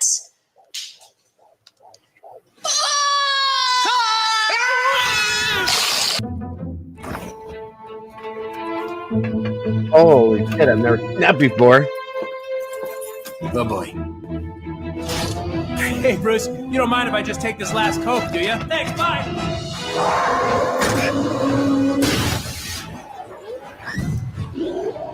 Oh, you do mind. Sorry! Kind of. Hey, mini can coming through. Dead end. Not possible. Okay. Wow, so angry.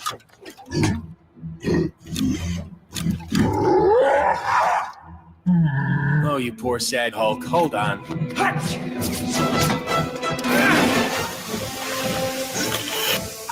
Wow, you have the greenest eyes.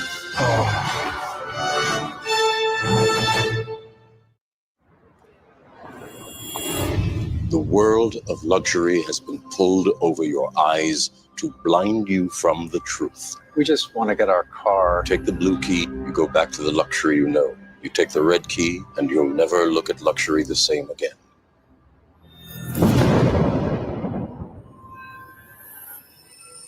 This is unreal. It's very real.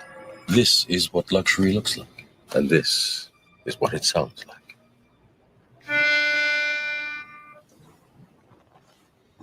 Nessun torna, vuoi il mio mistero è chiuso in me, vincerò. That's funny. I never saw that one.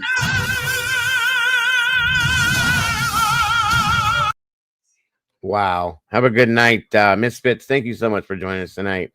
And congratulations and welcome back to the sauce, Richard. Good to see you tonight, sir. Thank you so much for that. And we appreciate you. Welcome, Mystery. Good to see you tonight, dear. Have a great Thanksgiving tomorrow, Misfits. And hopefully we'll see you. I'm going to that next, brutally. I have some uploaded already. Hopefully we'll see you day after Thanksgiving. And I hope you have a great day tomorrow, Misfits. Thank you so much.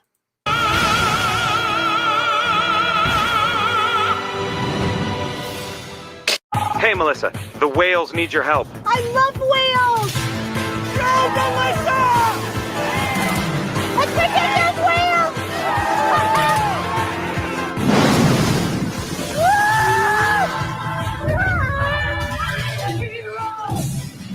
Hey, Melissa, now the trees need you.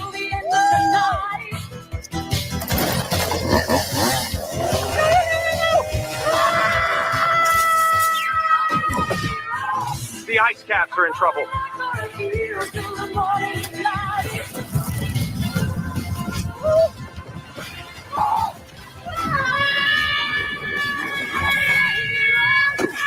Hey, Melissa, now the rhinos need saving. Rhinos! It's hard to be an eco-warrior, but it's easy to drive like one. Introducing the most fuel-efficient crossover, the Kia Niro. Oh, come on! I need a hero!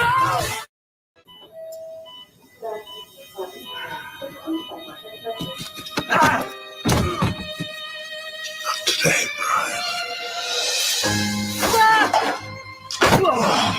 Not today, Brian. Not today, Brian. Not today, Thrak. Not today. Shadow of War. Nothing will be forgotten.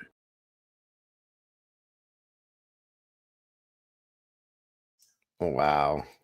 All right. What do we got here next? Let's see, guys.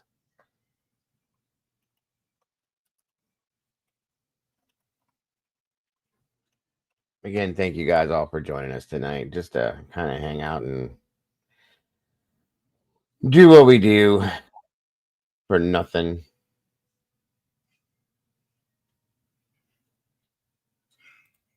All right, let's see.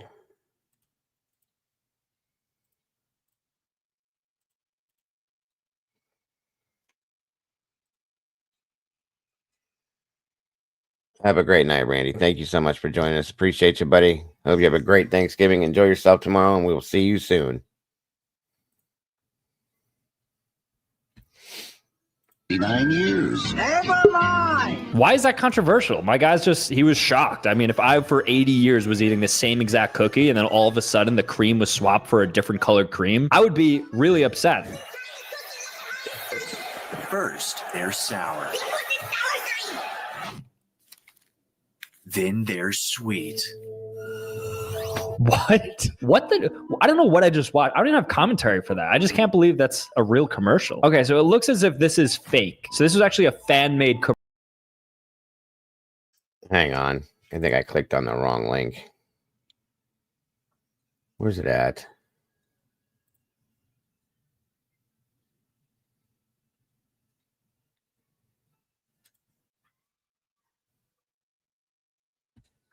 All right. Sorry, guys.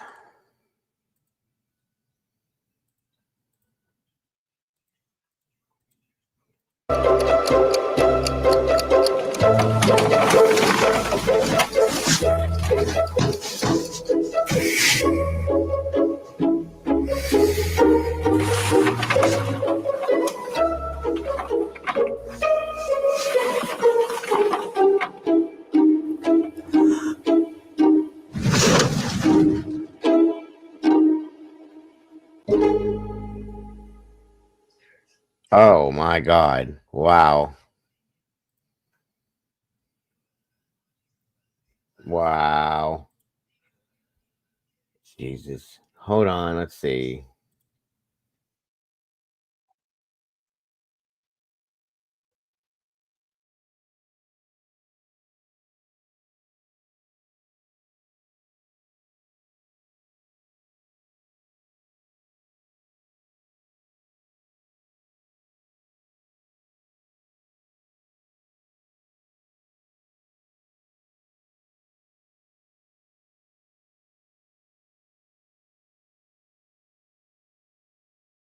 All right, sorry. Just keep dropping different links, and I had to go find something here, so my apologies.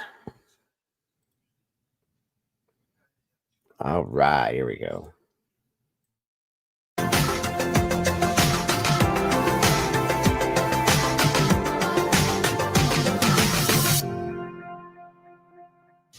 I was overweight and looked terrible, but AIDS helped me lose 46 pounds.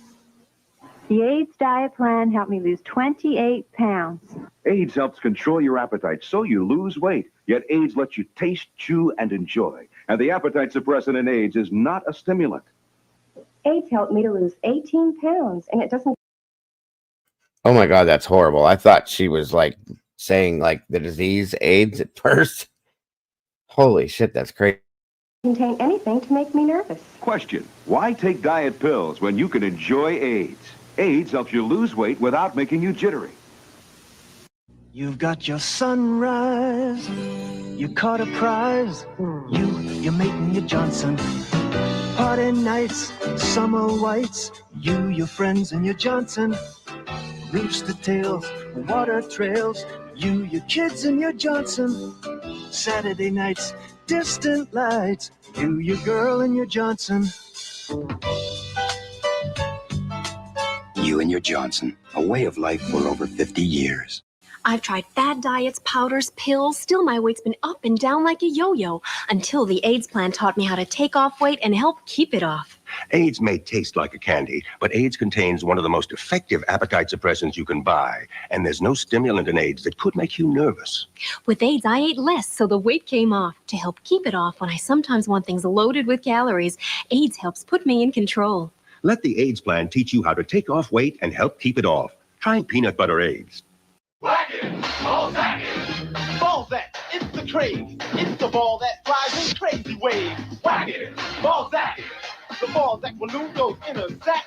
Blow it up, give Balzac a whack. Whack it, Balzac. Ask the coins a little H2O. I wiggle and a wobble, baby, watch me go. And here's my little buddy, the Balzac rat, and my newest pal, Monster Balzac. Twice as big, twice as fat. Whack it, Balzac it. Whack it, Balzac it. Yeah! Okay. Who wants to clean and debone them? I'll do it. What gives? You want to do it? Just wait till you see what I've got. It's the Wonder Boner. The Wonder Boner? Oh, you laugh now. Just watch. You just assemble the Wonder Boner stainless steel rods like this. Take the fish, find the top of the spine, slide him through the ring on the Wonder Boner, and voila! The Wonder Boner. My wife would like that. Introducing the Wonder Boner, the amazing new fishing tool that makes deboning fish a breeze. The Wonder Boner's unique design removes the bones from trout, char, and whitefish. Simply connect the appropriate size stainless steel rods, start the spine through the ring, and push the fish through. It's that easy. And the Wonder Boner comes with a polyethylene storage case that doubles as a base and a cutting board. Why go through the hassle of deboning a fish the old-fashioned way when the Wonder Boner makes deboning fish this easy? Well, I think the Wonder Boner is a winner. So, Dave, where did you get the Wonder Boner? It's funny you should ask. Order your Wonder Boner now. Call 1-800-310-3039 and receive the amazing Wonder Boner for just $19.95. The Wonder Boner comes complete with 3 stainless steel rod tops and 2 extension rods and will debone fish up to 3 pounds. The Wonder Boner is the perfect gift for your fishing friends and your favorite chef. In fact, every tackle box and every kitchen should have the Wonder Boner. Call 1-800-310-3039 and order your Wonder Boner for only $19.95. 1-800-310-3039. Call now.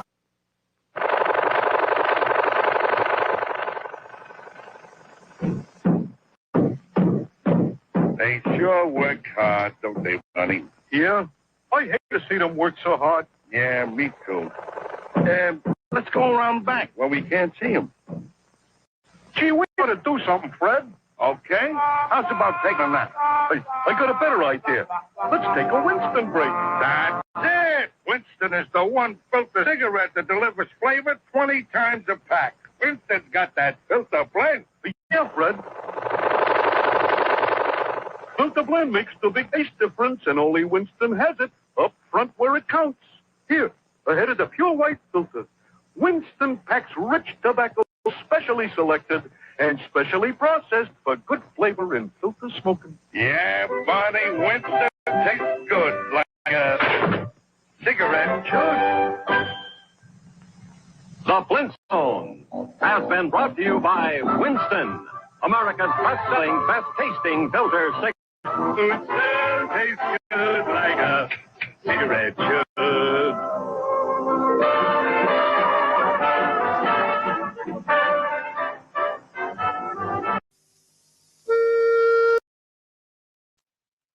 When the hell was there ever a Flintstones commercial for Winston's? Ever?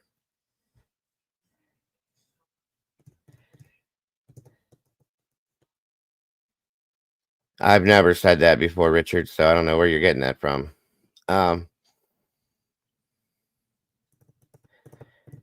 never in my life heard or seen of a Flintstones commercial about cigarettes, ever. Ever.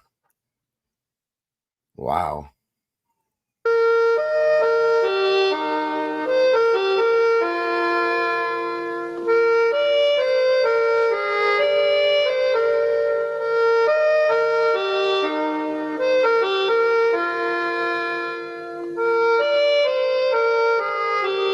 Please give us a pound, or we'll have to pull the trigger. Are you serious? Holy shit, that was crazy. No wonder these are banned.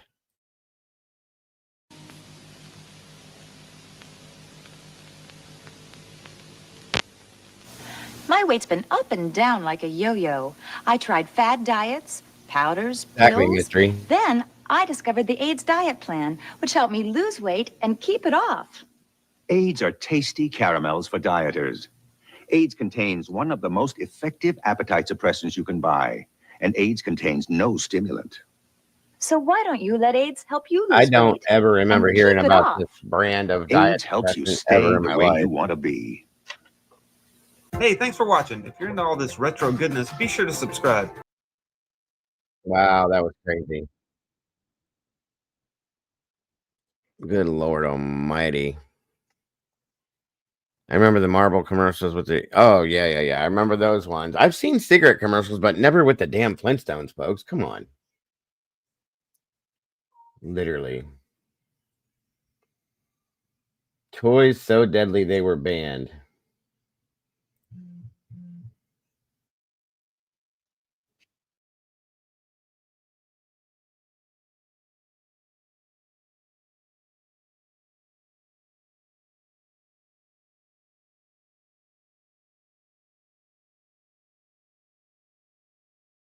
Let's see what else I got back in here that's.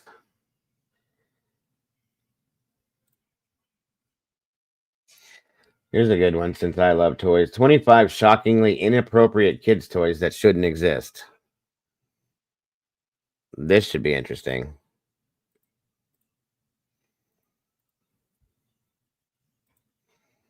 I still can't get past the whole Flintstones Winston commercial. That's nuts to me. Little chocolatey caramels individually wrapped in wax paper aids. Right, Phil. I've never heard of that before. Saw nothing sexual about this vintage 1966 toy. Hasbro recalled the doll after complaints it's an officially licensed Marvel toy. We've gone in search of the most inappropriate toys for kids that sink worlds below the realm of bad idea, all the way down to the what the hell were you thinking variety. And you won't guess what we found. I mean, have you ever heard of or played with a toy called the racist gollywog? Or what about pregnant Barbie? Or even crazier, Pee and Pooh dolls? I'm Mike with List 25, and let's deep dive into these highly inappropriate toys in our list, 25 shockingly inappropriate kids toys. I don't know, that Melissa. shouldn't Miss Theory's exist. up there a little bit too. Maybe The not bear total, coat but- hanger. Cultures other than your own can sometimes be pretty confusing. So I'm not really sure what to make of 3M's decision to enter the toy market with their colorful coat hooks for children. There's a bear, a cat, and then a frog. Cute, right? Oh, that is until you realize that in the upper left corner of the box, the More clearly Wienergate. aroused bear says, "Hug me." Then you notice the cat with a sneaky grin on his face and his protruding manhood, cathood, that says, "Follow me." And the frog with its beady little eyes squeezed shut in delight that says, and I kid you not, "Kiss me." 24. Play-Doh pumps. It's not every year that you hand your little niece a neatly wrapped gift beneath the Christmas tree, only to discover less than a week later that the fun-looking Play-Doh set you gave her contains a rather oddly shaped tool. In the literal sense, Hasbro had to go into damage control mode when irate parents published photographs of the extruder from the Sweet Shop Cake Mountain playset. While many people found the Play-Doh mishap hilarious, others complained that it ruined their entire Christmas. 23. Poo-Doh. Let's be realistic. At face value, any toy designed to realistically mimic poop is a terrible idea when it comes to Christmas gifts. Not only is this a real toy, but it was also one of the top-selling Amazon toys in 2013. Unfortunately, Poo-Doh ended up on another list 2 years later, 2015's most dangerous toys. That's because it can induce allergic responses in children sensitive to wheat. The disposable container has an allergy notice stating Why? that the dough includes wheat. What's the But point most people behind didn't this? realize that gluten-intolerant children had to avoid the toy.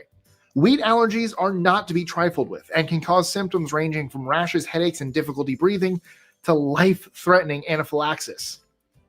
22. The breast milk baby doll. This has nothing to do with the traditional breast What? milk versus formula debate, but rather with finding it weird to see your 3-year-old strap on a bra and connect a doll to a plastic nipple. Yeah. Oh, hell no. How early is too early to start breastfeeding? Realistic baby dolls have been around for a long time. However, the Spanish manufacturer Berjuan has gone a little too far with Bebe Groton, the breastfeeding doll. Parents despise the strange doll that's outfitted with a halter top-like bra that girls can wear and pretend to nurse with, complete with flower-like nipples that emit a loud sucking sound. While some parents applaud the company's goal of educating children about breastfeeding, most are disgusted by a toy that allows girls to simulate nursing before they're even mature enough to understand it.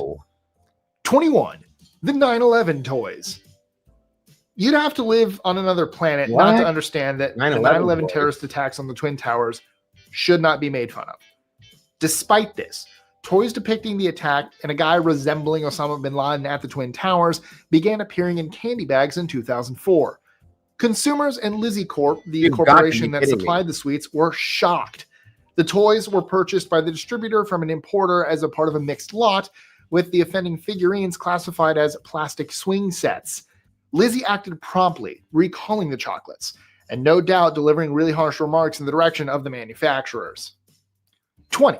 The Dora Aquapet. Have you ever heard of the Dora Aquapet? It was a Dora the Explorer figurine in some sort of tube or shaft. Oh, no. Aquapets apparently sing and react to the sound of children's voices and other ambient noises. Sounds completely innocent. So what happened to get it on today's inappropriate toy list? Well, this one is all about appearances, and should just take a glance to see why it created such a stir. I should probably mention that it also needs batteries to operate. 19. The Talking Troll Doll. The Talking Troll Doll made waves in the news during 2020, and for good reason. She was cute and has the perkiest little voice. Until you press the button located right between her legs to make her giggle, laugh, and gasp. Oh, there my were God. many parents who were enraged at the idea that any designer with the brain would approve of such a design. Hasbro recalled the doll after complaints that they were grooming children for sexual abuse later that same year. 18. Baby's First Baby. There will always be a lot of garbage on the toy market during the holidays.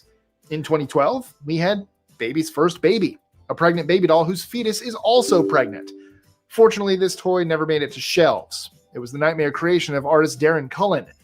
The words "real pregnancy action" are emblazoned over the presentation box, which also includes 3 milk bottles, one for each generation. The back of the package reads "stretch marks, cravings," with an additional "waters really break." The charming gift was also available in a twins pack, ensuring that, quote, "the fun never stops." After the shock wears off, you may find yourself wondering what Cullen was trying to say. 17. The E.T. Finger. Even though this toy portrays a memorable scene from Steven Spielberg's 1982 film E.T. the Extraterrestrial, it's by far one of the worst toys ever. Hulk hands is awesome, but this E.T. finger isn't. I can't quite figure out why. Oh, wait, I understand why. It's because this wrinkly old finger resembles a prop from Boogie Nights rather than a toy from a children's film. Unsurprisingly, they converted it into a complete hand version in later editions. But you can still pick it up on eBay if you want to add this retro toy to your collection. 16. Pee and Poo plush dolls. Pee and Poo plush toys were created to help your children become more comfortable with the idea of pee and poo. And that's all well and good. But why would anyone want to make their kids comfortable with the concept of playing with their pee and poo?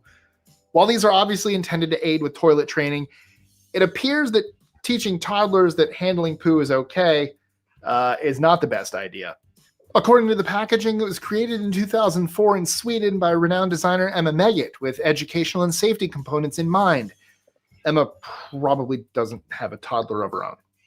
Or didn't at that point. 15. The Punisher Shapeshifter. Yeah, so this happened and no one raised an eyebrow? The Punisher has a gigantic missile launcher for a penis. We came in thinking most of this was just an innocent oversight, but this? Why does the missile have to come from his crotch? His chest is open. His abs are branded with a skull mouth. Why didn't they put it there? It would be horrifying if the rocket came bursting out of the teeth of the grinning skull on the Punisher's stomach. As it stands, he merely looks thrilled to see you. To death. This particular gem was one of a line of shapeshifter toys, essentially a Punisher transformer, and we caught him mid-transformation. I'm presuming that Frank Castle's transformer skills aren't limited. 14.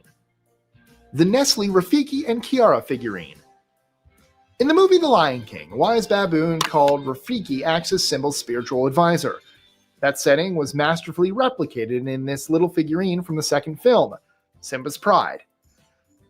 Or it would have been, if the placement of the infant Kira and the movement of the Rafiki figure hadn't turned it into a depressing show of, that in the animal kingdom. The principle is straightforward.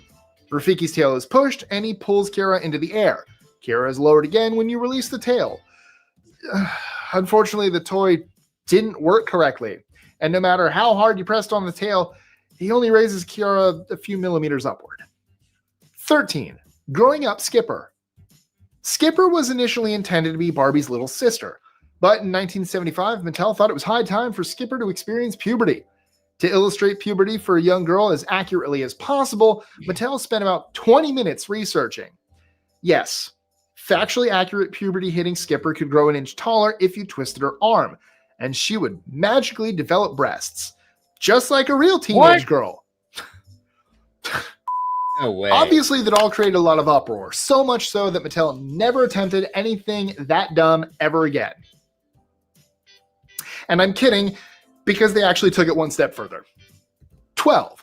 Barbie's pregnant friend. Imagine the uproar if Mattel had made Barbie the pregnant doll. Mattel reasoned that it could get away with making Barbie's happily married pal Midge a mother-to-be rather than the renowned blonde. Richard, the link is pinned in the chat. Anybody's welcome to join me up here tonight, I said. So if you want to do that, you're welcome to. Who, despite her house, car, and impossible proportions, can't convince Ken to ask the big question. But marriage doesn't make the toy any more appropriate for young girls, mainly because a curled up baby pops out of the doll's stomach when it's opened.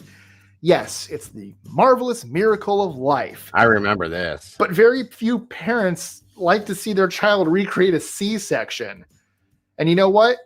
If you think these were inappropriate, just wait until number 1. 11. Bratz dolls.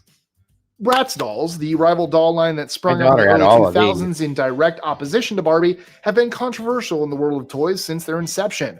With their outrageous makeup and unrealistic proportions, they have been criticized for promoting unrealistic and sexualized body standards for young girls. The first obvious topic on the chopping block is their looks.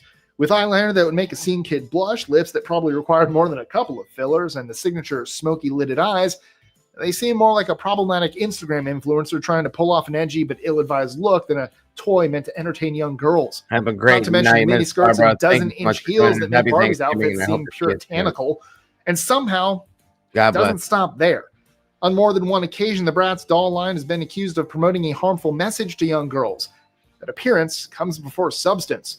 Not to mention their history of alleged cultural appropriation with several of their products. Who knows? Maybe parents are just scared of eyeliner. 10. Harry Potter's vibrating broom. Mattel's now discontinued battery-operated Nimbus 2000, modeled after Harry's first broom, included a grooved stick and a handle for kids to ride around home. The questionable part? Well, it vibrated.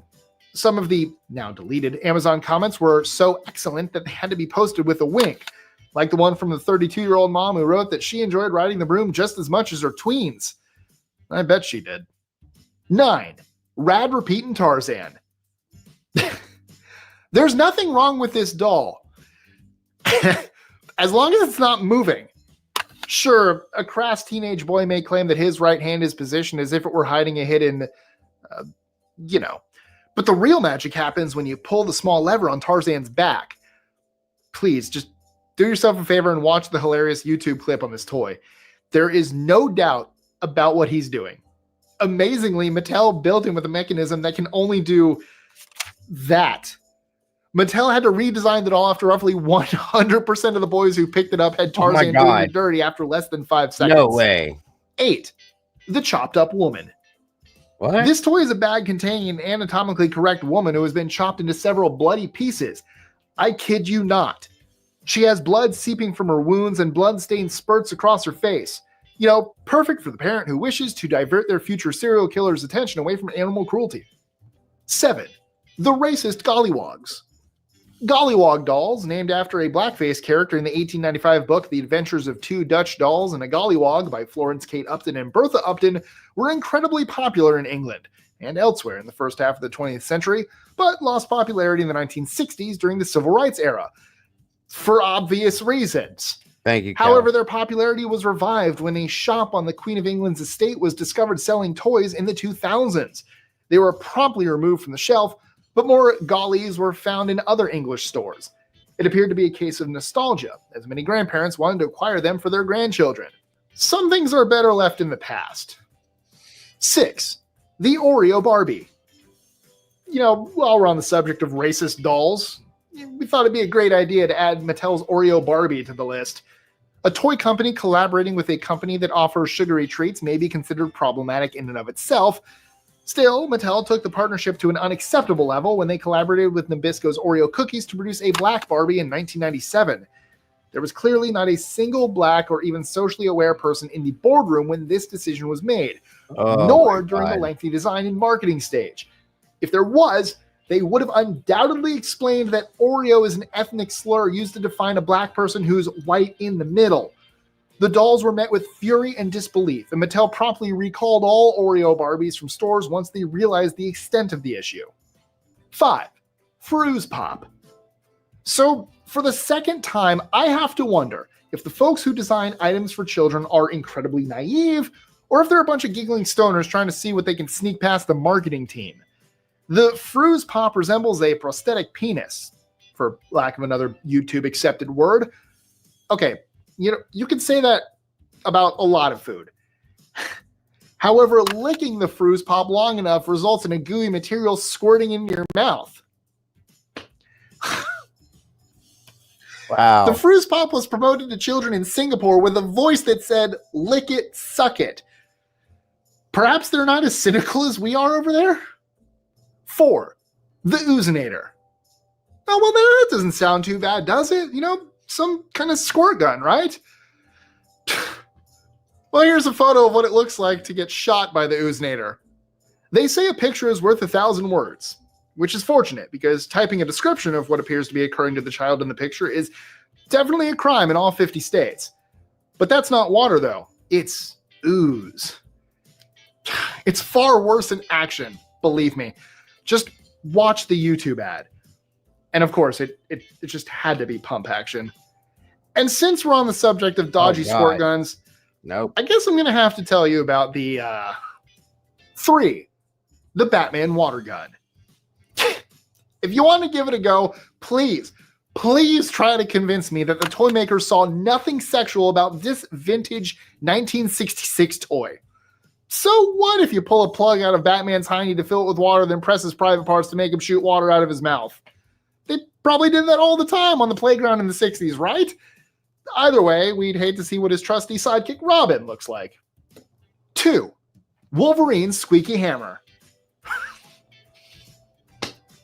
Yeah, that's Wolverine glaring at your child with his genitalia on full display. Let's get that out of the way immediately. I recognize that many of you have previously seen photographs of this squeaky toy without any context. But where did it come from? It has to be a one-time manufacturing error, a deliberate prank, or some cheap imitation toy sold on the streets of Beijing, right? Wrong. It's an officially licensed Marvel toy, and they all looked the same. We even found video evidence to prove it. I mean, really, what happens when your child returns home and discovers that his Wolverine squeaky hammer has deflated, leading him to believe that Wolverine died, and then his imagination kicks in, and he thinks, I can... Have a great night, SRB. Looks like everybody's dropping off. Maybe I'll be doing the same then. I just thought you guys would want to hang for a bit. I'm sure everybody's exhausted, and we got a big day tomorrow. So thank you, SRB, for joining us. I hope you have a wonderful Thanksgiving with the fam, and I hope to see you guys maybe tomorrow or the day after. But either way, for sure the day after. So have a great Thanksgiving and have a great night. Thanks again, SRB. Save you, Wolverine, and grabs the deflated hammer, buries his head at Wolverine's happy place, and blows for all he's worth, and Wolverine comes back to life. Why doesn't the design team ever think about these kind of things? 1. The interesting kid slide. Good point, Matahari. Good point. A few years ago, this giant inflatable, clearly a penis slide, turned up all over the internet. Oh my God. But no one seemed to know where it came from. Europe was as close as anyone came to nailing it down. As soon as you see it in action at what appears to be a child's birthday party, you'll expect a SWAT team to be swooping in.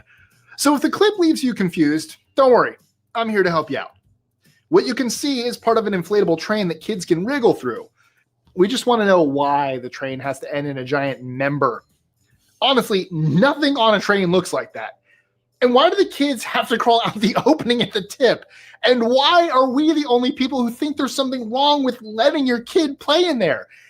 I have so many questions. So, do you know any other inappropriate kids' toys we may have missed? Did you own any? If so, let us know in the comments below. Good God, that was kind of traumatizing, you guys. Holy hell! What are you setting up the rolls? Set off the rolls. I didn't know what you were saying there, Tomboy. Wow, folks. Wow. Unreal. Unreal.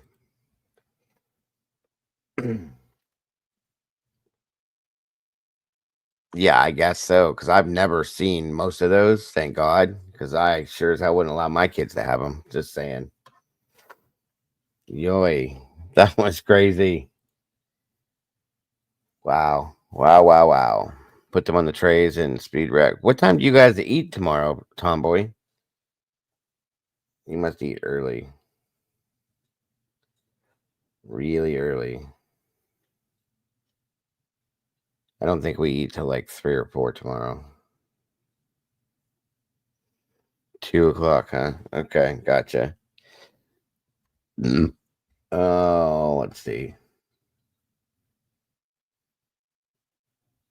What else do we got going on here?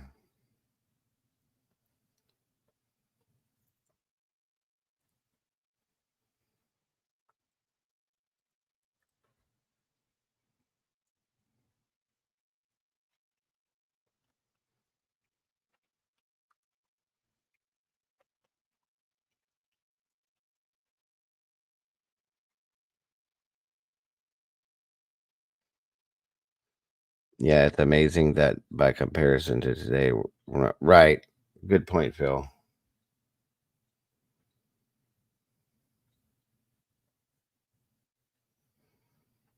Come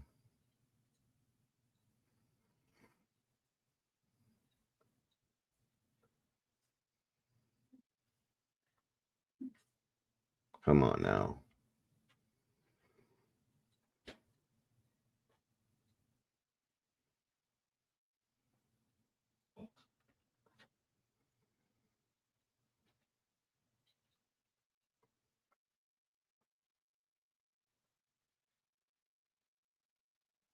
Let's see here.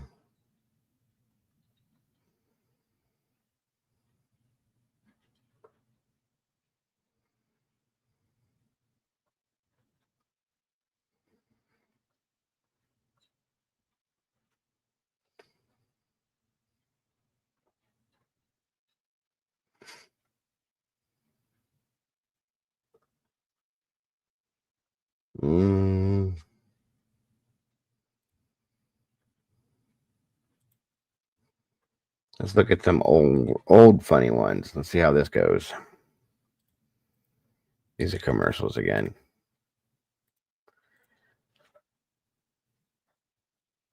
Got you, Tomboy. You've been busy. My wife was in there all day long. It's crazy. I, Maxwell E. Snavely, being of sound mind and body, do hereby bequeath the following.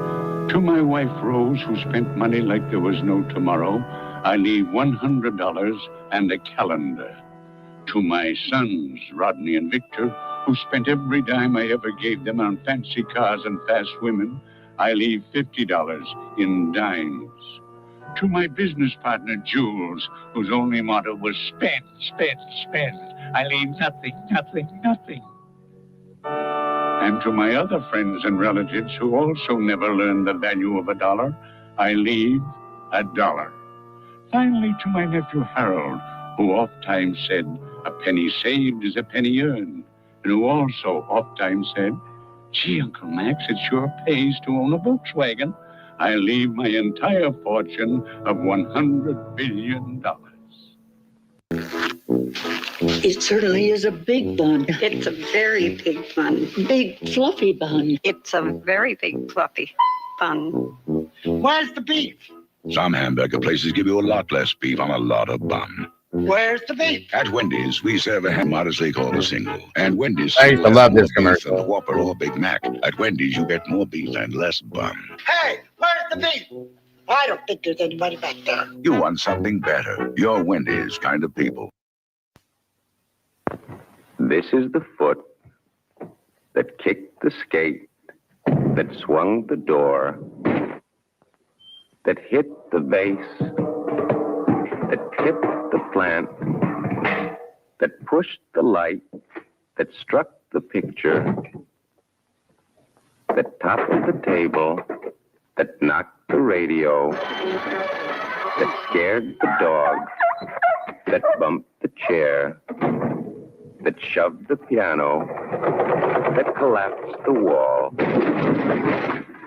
that belonged to the lucky guy who was insured by Continental Insurance. Continental doesn't just insure the ordinary things that can happen. We can even insure the things that just can't happen. But they do. Look for your Continental agent in the yellow pages. You've both worked hard to establish a wonderful way of life. But what if one of you were no longer in the picture?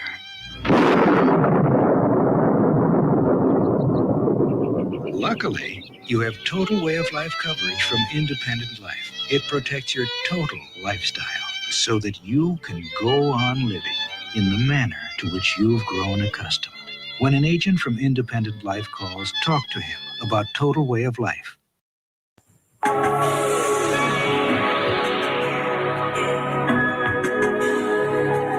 This class is perhaps the greatest archaeological discovery of our time. A dwelling called the Split Level Ranch. Marvelous. What's this, Professor? Ah, a spherical object they used to hurl at each other with great velocity while others looked on. What's this? Oh, this device produced excruciatingly loud noises to which they would gyrate in pain. Professor! What is it? Odd.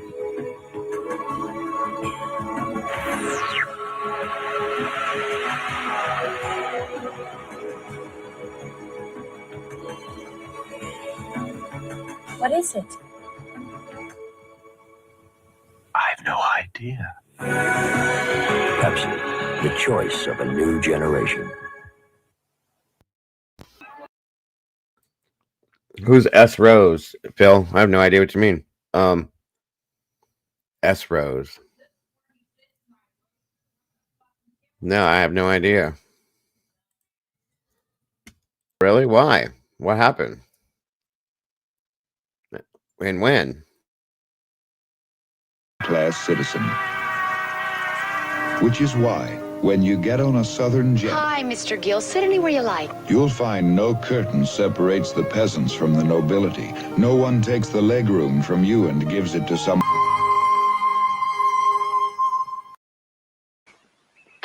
Mr. Jones and Mr. Crampler were neighbors. They each had $3,000. With his money... Holy hell, for real? No way. You gotta be kidding me. How does that even happen?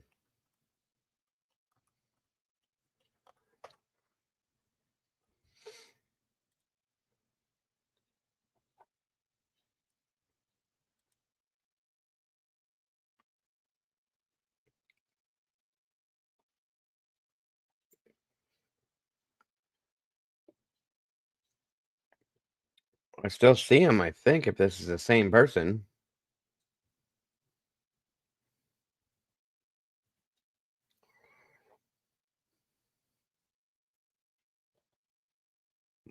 Is that We're talking about this person here?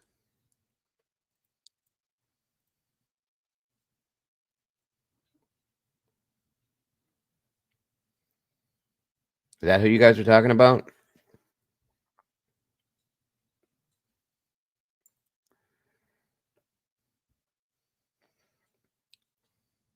Wow. What brought that about, though? I mean, like, that's pretty wild.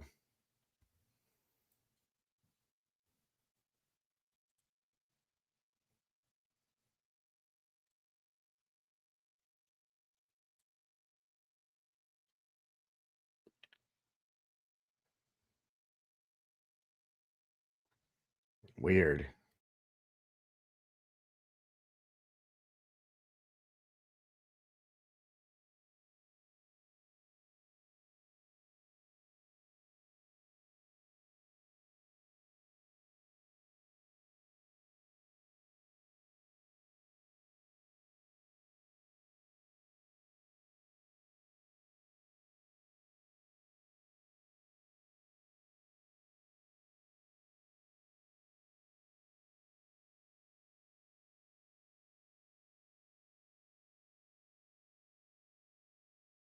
So who got upset with her then? Good Lord.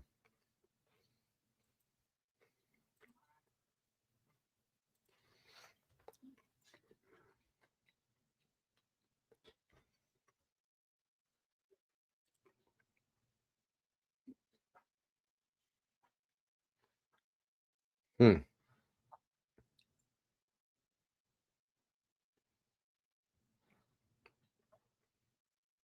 Isn't she the one that talks into the pink microphone or something like that?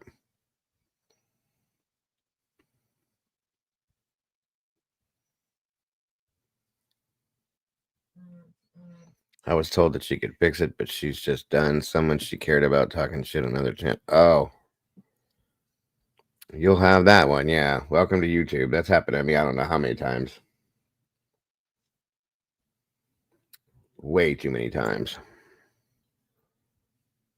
Yeah, the people out here are not, very few of them are nice. I mean, there's good people here, don't get me wrong, but there's a lot that aren't. It's very sad, actually, to be honest with you. I get lucky enough to have some really good people in here. But like I said, I've been through hell and back a couple times, so I get it. Truly get it. Let's see what we got here. See if there's any updates on anything.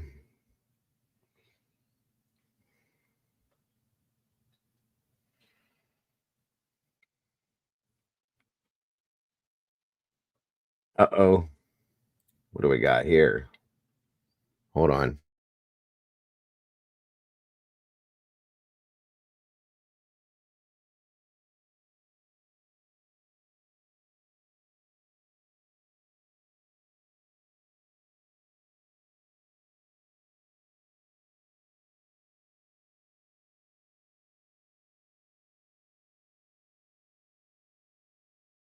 Hang on, I'm looking for something here.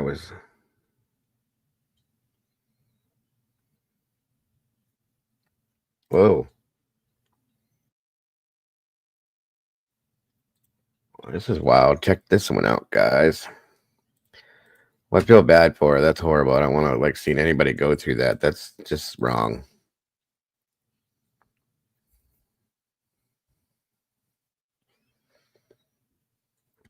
All right, guys, listen to this stuff. Of Clayton County. An aspiring TikTok star that we told you was reported missing has now been found dead. Clayton police had searched for Jair Snyder around where they tracked his phone. Fox 5's Joy Dukes has followed this case. She's joining us live at the scene. Joy, just not the outcome his loved ones were hoping for. Yeah, good evening to you both. This is certainly not the news that we wanted to report, but unfortunately, just in the last hour here, Clayton County Police have confirmed that the body that they found here off of Brown Road in Jonesboro is, in fact, Jair Snyder. Now, take a look behind me. You can see the tree line here. Snyder, we knew, as what we reported yesterday, was last Welcome, seen Green Eye. in this area. He was at a nightclub, Rumors nightclub, and apparently had borrowed a friend's car. No worries, Family members Richard. say that they tracked his location all the way to Brown Road, about 25 minutes away from that nightclub, and that they called police earlier today around 1 p.m. Police came out, and sure enough, they found the car in this wooded area. Now, so far, police telling us that it was so deep in this wooded area that it's very likely that he was traveling at a high rate of speed here. They had the intersection here blocked off for a few hours as they worked to pull that car out of that wooded area and also pull his body out. And that's when they were again able to confirm his identity. Now, we know that his family members have been extremely concerned about this. Just for the last 10 days, they say November 15th was the last time anyone had heard or seen him. Here's what police are saying about this. Obviously, the timing of this is all the more heartbreaking just before Thanksgiving. It's always tragic when we lose a citizen or anybody passing through our county. Clayton County is committed to working hard with our local agencies to locate any of our missing people and try to give a peaceful resolution to any of the families that are out here looking for their individuals or experiencing anything in our area. So we give our sincerest, heartfelt condolences to the family that when we found him, it was in these circumstances. Sorry to hear that, Richard. Hours to My process the condolences scene and here, and his prayers body to you, is now brother. at the medical examiner's office where they will undergo an autopsy. And we know that the car has been taken back to headquarters for Clayton County Police. They are going to get a search warrant so that they can try and get inside the car and figure out if there's any more evidence that might help them find out exactly Terry. what happened to Jair. But just in a few moments, we will be speaking with family members who came out here to see the scene for themselves. They walked back into the wooded area and now have come back onto the street. You can just imagine the heartbreak, you guys, just right before the Thanksgiving holiday. So there's another TikToker they found dead. That's horrible. Too crazy, guys. Too crazy. Let's see what else we got here.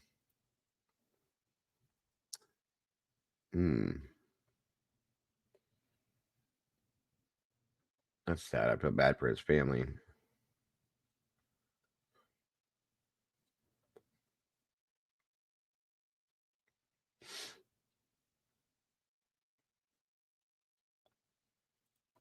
Let me see here.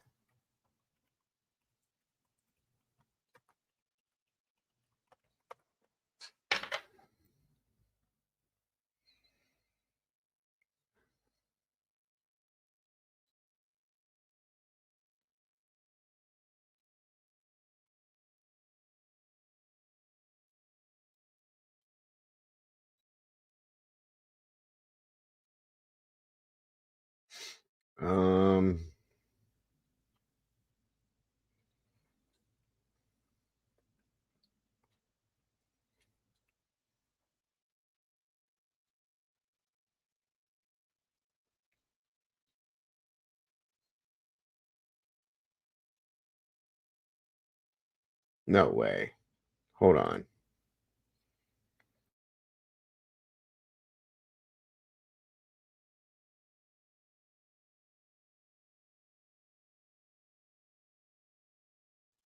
Let's see what this is all about, y'all.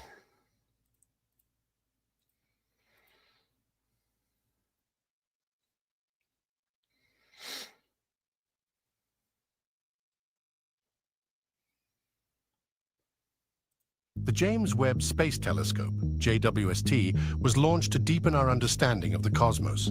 From tracing the formation of distant galaxies to identifying the components of exoplanets, its insights have fascinated scientists and stargazers. Recently, the JWST detected a mysterious object in space that has shocked scientists. This discovery raises questions about the unknowns that still linger in our universe. What exactly is this mysterious object?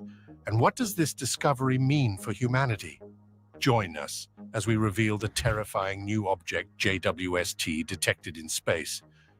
the JWST recent discovery.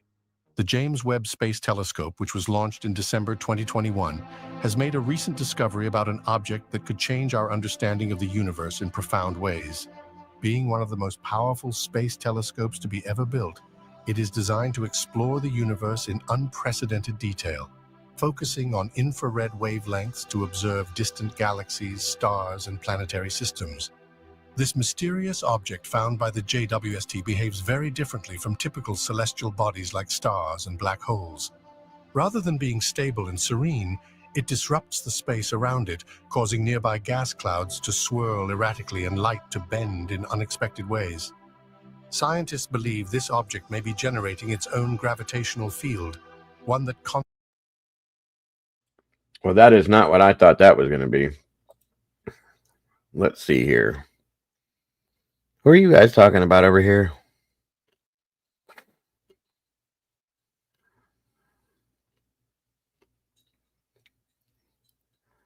I swear I saw. Oh.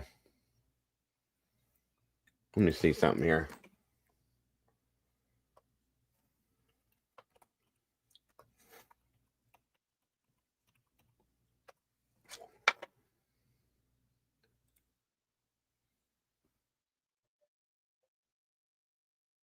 Hold on.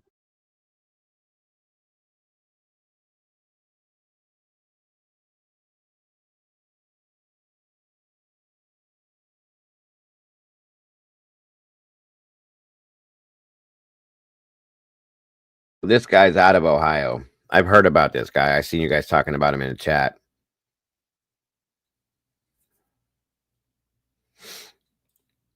I don't know. I watched some of his stuff here and there. Here's a little view of what this guy goes looking for Bigfoot. Pretty wild. So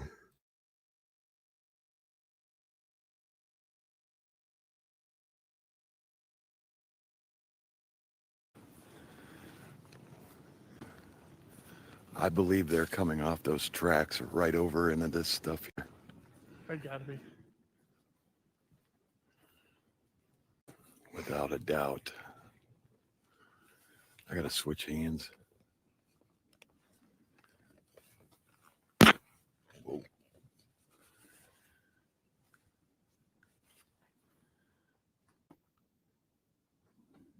I'm blinding myself.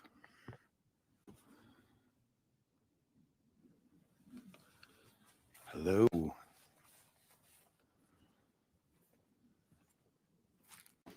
Yeah, they got to be coming off those tracks right up into here and taking this down. I mean, look at that. this is a guy out of Ohio. He goes by the name of Cameraman, and he goes out hunting Bigfoot and stuff like that. I've watched him here and there, and I was just seeing what this one was about.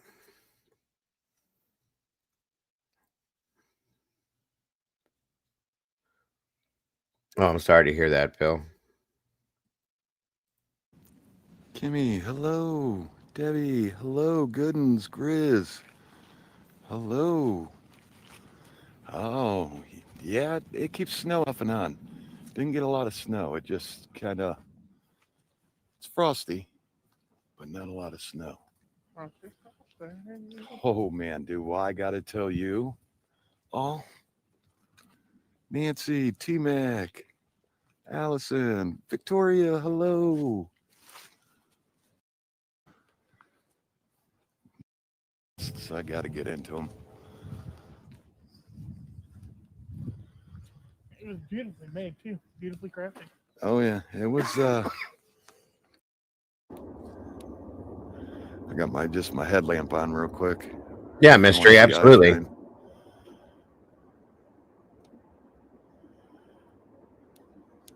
Nelson's Ledges. Got something straight ahead.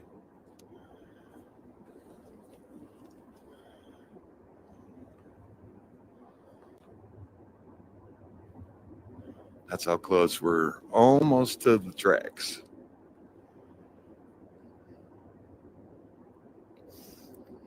Thank you, Allison.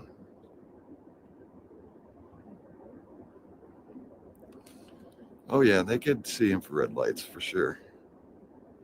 There's different animals, different bugs can.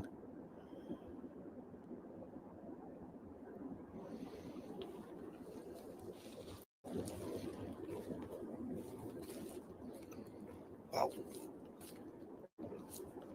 Those scratch marks on that tree. Hey, Very Junior. cool, Miss. Those scratch marks on that tree. Be good for our paranormal night. Yeah, see it straight in. Eye shine straight ahead. Man, a lot of it too.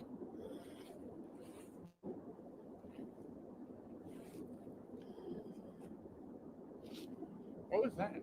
I don't know what that was. I seen something just run from north to south. There was something just over there looking at us. All right, let's keep on going. Let's see if we can't get them to keep following us. Sorry, I wasn't looking at chat, y'all. Wow, Taylor, that's wild. Yeah, there's something moving back there. Straight ahead, right behind that tree. Junior, straight. See the eyes? My light's hitting. It's looking right around that tree. Remember, you all can zoom in. My hands are full. I don't see Thing's anything. been hunting us all day and night. Well, keeping an eye on us. Yeah, it's been following us.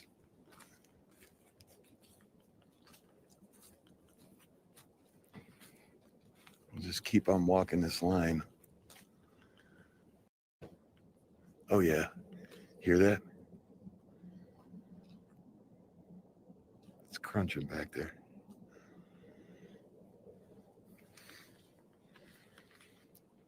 But yeah, that nesting, there has to be a big family in there. The second one was pretty big also. Not as big as the first one.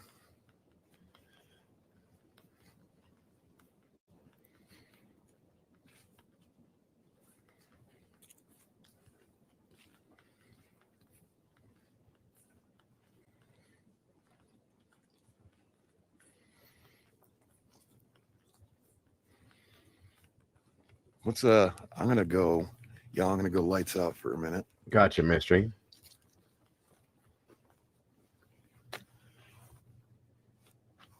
So there's nothing wrong with your screen. We have a lot here, supposedly, Taylor, It's in just Ohio. me. How about I flip this my way? See if I can. Been a lot of sightings and a lot of. There we go. A lot of things that point to them being around here.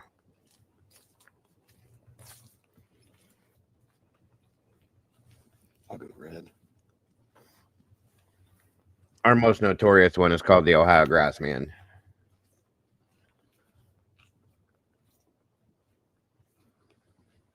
Yeah, a lot of that nest.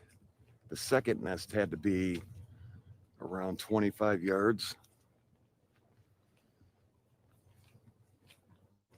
At least a 25 yard, 15. My nose is cold. Okay, I'm sniffling all I day. don't know if you guys have heard of the Ohio Grassman. That's our most notorious, what you could call a Bigfoot. Hold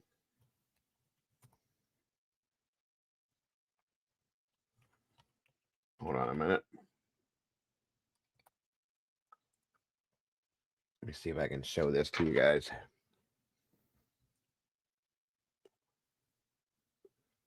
We also have the Minerva Monster out of Minerva, Ohio.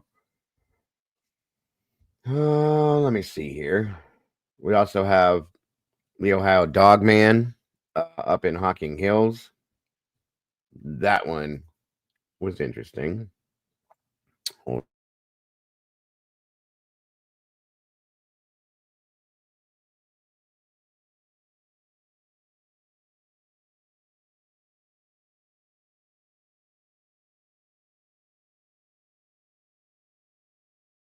Here, let me see if I can show you guys our Dogman interaction in Hocking Hills. Hocking Hills is a place that a lot of us go to for like camping.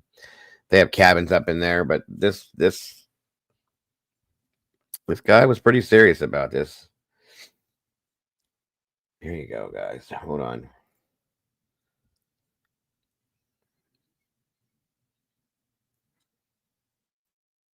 December 20th, 2022, Rich and I were down investigating in an area that he calls the pit down in Hocking Hills. What we found was very disturbing. We found a deer kill unlike anything we had ever seen before. That's the Dogman track. Right here.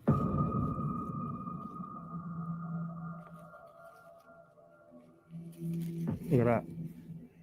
A wide. His toes went down in. It was a vicious attack of some kind on that deer. And that wasn't coyotes, because if it was coyotes, see, Dave, if it was coyotes, no, I said, if you see coyotes, this whole area would be all matted down from dogs. You know what I mean? There'd be hundreds of dog prints around here, or coyote tracks. It ate that entire deer and left the innards. It ate the whole entire deer, bones and all. There's no bones except for that one piece of spine right there. I heard something like a rustling, big, something walking, and up there where those trees are, going across there, the creek, just on the other side of that, I heard, you know, the quick, and then a rustling, and that's why I stopped. Maybe whatever got that deer is in front of us. I don't know. So we'll see. We'll see. I first went out and got a picture of a dog man about 5 years ago. And I don't know where it came from. It was just there in the forest. It was looking at me, I was looking at it. It didn't growl at me. It just showed me his teeth, and he raised his head up and sniffing, and it just took off. And then when I went back to the cabin, eventually this thing followed me home. And it has clawed both of my trees, took a frontal bite out of one of my trees, peed on the cabin all around it, jumped on the roof, and it took a frontal bite out of one of my other trees, right through the bark, right into the white meat of the tree. And to me, being a male species at the time, being out here alone, the only thing I was thinking of was like, he's either calling me out or he's saying, get out. Usually they come out. Very true, usually Phil. The colder it is, the better they like it, for some reason. January, February. And then they kick things up probably about around the end of the summer again. They come back. And, but this is really rare because, like today, they were here today. Fresh tracks today of a dog man.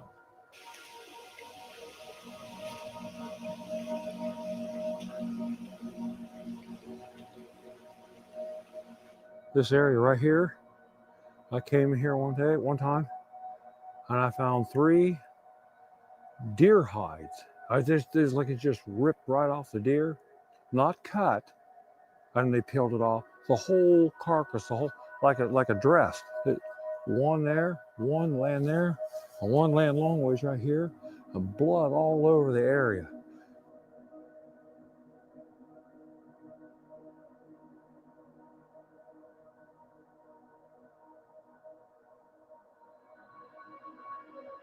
If you're out in the woods and you run across, say, the dog man, same thing as a Bigfoot. When you see it, it'll stop, you stop. There's where the line is. And my suggestion to somebody that sees it, try not to show no fear pheromone out. Let it out. Or because I think that's what he did to me. Because when I first saw it, he showed me his teeth. He didn't growl. He showed me his teeth, and he's sniffing the air. I think he was wanting to smell fear pheromone to attack. But I don't show fear out there. And it just takes off. So I said, for people who see it, just stay vigilant. Just don't accidentally, don't run or don't yell or holler or anything. Just you see him, he sees you, and take it from there. If he does come attack, I don't know what to say on that one. Yeah. We're not starting ours till tomorrow, Taylor, in the morning.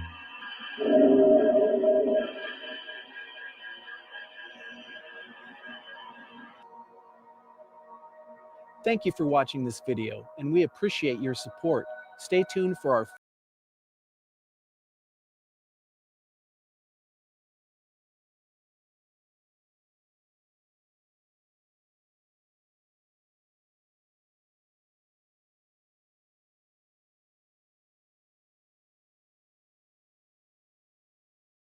We have another thing here in Ohio. There's a few of these things that these guys cover.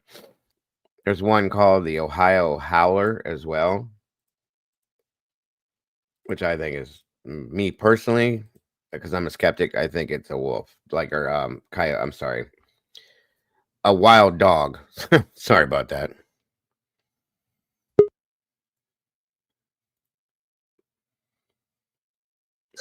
Sorry about that.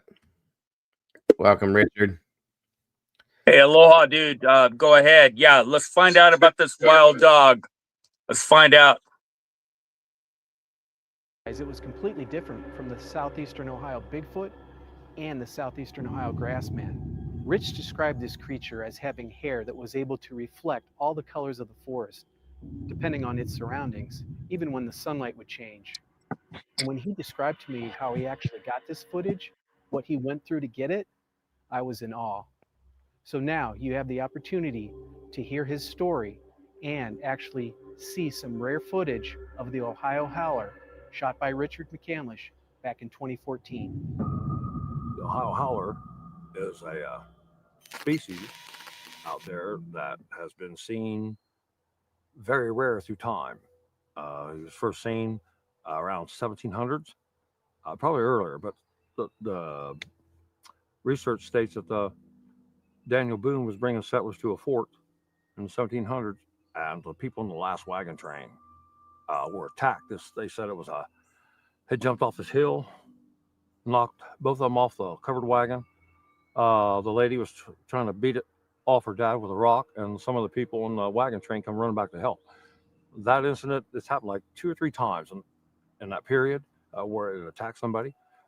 But they said it was not a Bigfoot. They said it was what they saw was a big, tall man, multicolored hair. They've never seen anything like it. And they said it had a dark clay face, and the tip of his nose popped up just a hair. And down his nose, halfway down his nose, it tapered into his cheekbone. And he's got deep eye sockets. And but his hair is magnificent. His hair's got all the color of all the fall leaves. About almost an inch before the end of the hair is translucent. When he turns in the sun, you see through it. The Ohio Howler, he's so rare because I only did just a little bit of stuff when I was looking at Bigfoot and all that stuff, researching 50 years. And then when I heard about the incident with bringing the settlers in, and I said, what is this thing? And he is, like I said, he's so rare to see. And when people, a lot of the times, this is what's funny, and I can prove it on national TV, that there is the difference between the southeastern Ohio Bigfoot, southeastern Ohio Grassman, and now we've got the southeastern Ohio Bigfoot with fangs, and now we got this Ohio Howler, and he's different from all the rest. Like I said, he's just a big giant man, but the face is a dark clay. You know, I got the live video of the Ohio Howler in Perry County, Ohio, which is the town is called Moxahala. That's where I went on an investigation a few miles outside of town at Moxahala. So I got the ghillie, and I went out. I was out there almost 2 days, laying flat on my back in this roughage with logs and rubble. And at 7:10 in the morning on the second day, there it come. I was laying down. I'm laying on my back in the ghillie. 10 feet in front of me, there's a drop off, an 8-foot ledge. There's a path that walks right around and goes down this way and goes all the way down to the bottom, down to the mountain. This thing come walking to the right to me, and when it came around, I thought, "Oh Lord!" I know. When I first saw his hair, I thought that can't be. He's the most rarest thing there is, and I was hoping to get a Bigfoot, or not a Grassman, but a Bigfoot. But no, it was this multicolored man beast, and he stops right in front of me, exactly 10 feet in front of me on an 8-foot drop-off ledger on a path, and that puts him. If I'm laying down, I got the whole top of his head, even more, so that puts him about up to 12 feet, if not 12 and a half feet tall. And big, wide heads, big. I thought he was sniffing the air, but he wasn't. He was going. He was sucking air through his teeth. He was tasting the air. It was what's weird. And then all of a sudden, that big old hound dog bellered way down the valley. He smelled him, I guess. And he stayed there like a statue in front of me, like I'm laying here. He's right in front of me, but his face is turned this way. He don't even know I'm there. He's looking this way, down toward that old farmhouse, way down the bottom where that dog bellered.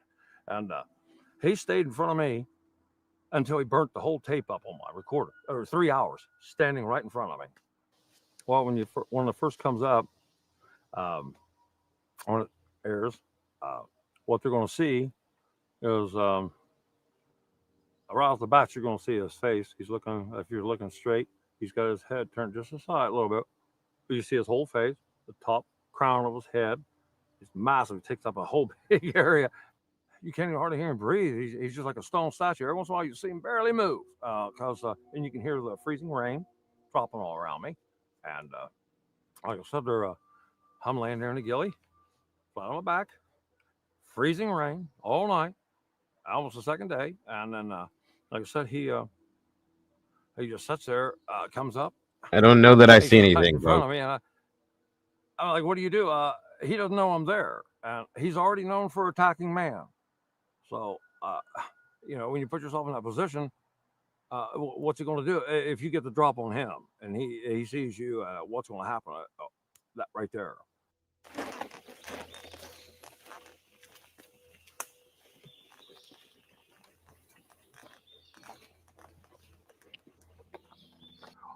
That's crazy. That's wild. Just about an eighth of a mile from our cabin in the national forest. On my way back to the cabin, I was like just walking along, and I thought I heard something beller, but it was too far in the distance, and it didn't beller anymore. So I just kept on walking, and all of a sudden, then I heard it. It was like I can't even mimic it, like siren, and I hit the recorder. That one went off, another one went off in the distance, another one went off farther away, and I thought, it was freaky. How far is that critter? It's not a Bigfoot growl thing. It's nothing what the grass people do.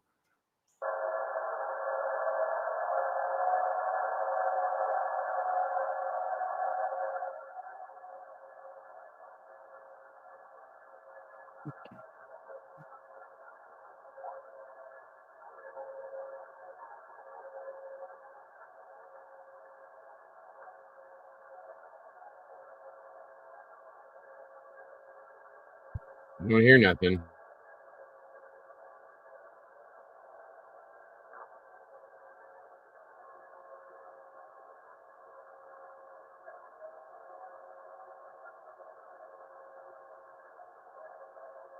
I don't either.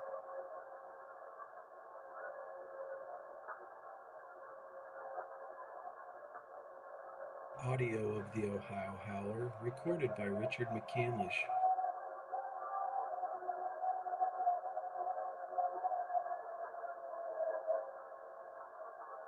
Well, I hear something now. Yeah.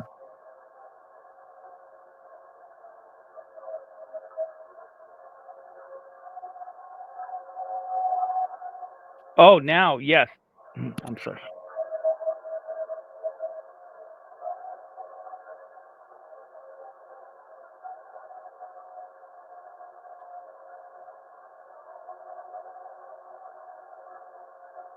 It's more like a wolf or something.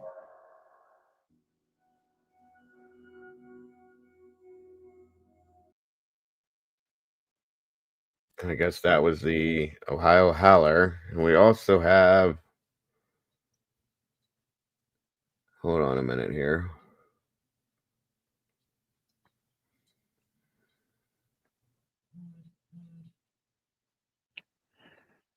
No offense, I didn't really hear anything other than there was a holler, though it seemed like it was so far in the distance that we really could not identify.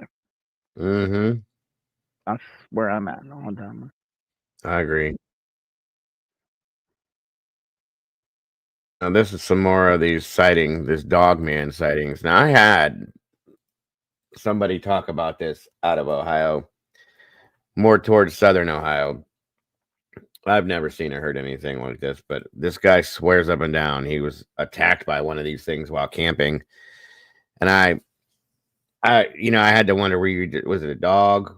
Were you maybe drinking one night and you had too much and you thought it was, you know what I mean? Something like We that. always have to keep that in mind. Yeah. Especially me as a filmmaker, I come up with all kinds of stuff, though a lot of times I am intoxicated or somewhere otherwise impaired. So these guys, all right, let's see.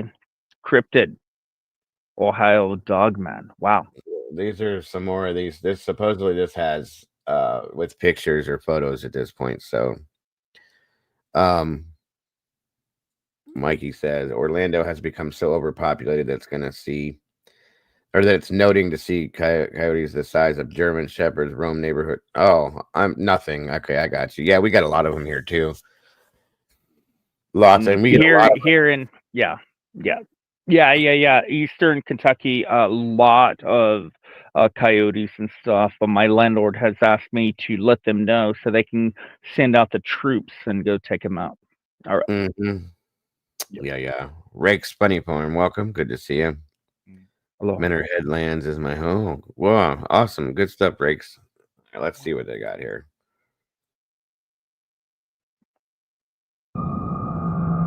Here in Ohio, dogman sightings have been increasing. Today, I'm going to tell you about 3 recent dogman encounters and show you pictures. One of them is... See, the closest one for me is Cuyahoga. That's where my daughter actually lives. She lives in Cuyahoga. Wait, you're up that north? I thought you were closer to me. No. I'm right below Cleveland and kind of beside Cuyahoga Falls area. Okay. This is my story from this summer. Ohio is a hotbed for cryptid activity. We are investigating cryptids like the Dogman, Grassman, Bigfoot, and other creatures. We are launching a new Facebook group titled Ohio Cryptid Researchers, where we will post our research and discuss everything cryptid, supernatural, UFO, and other topics of high strangeness.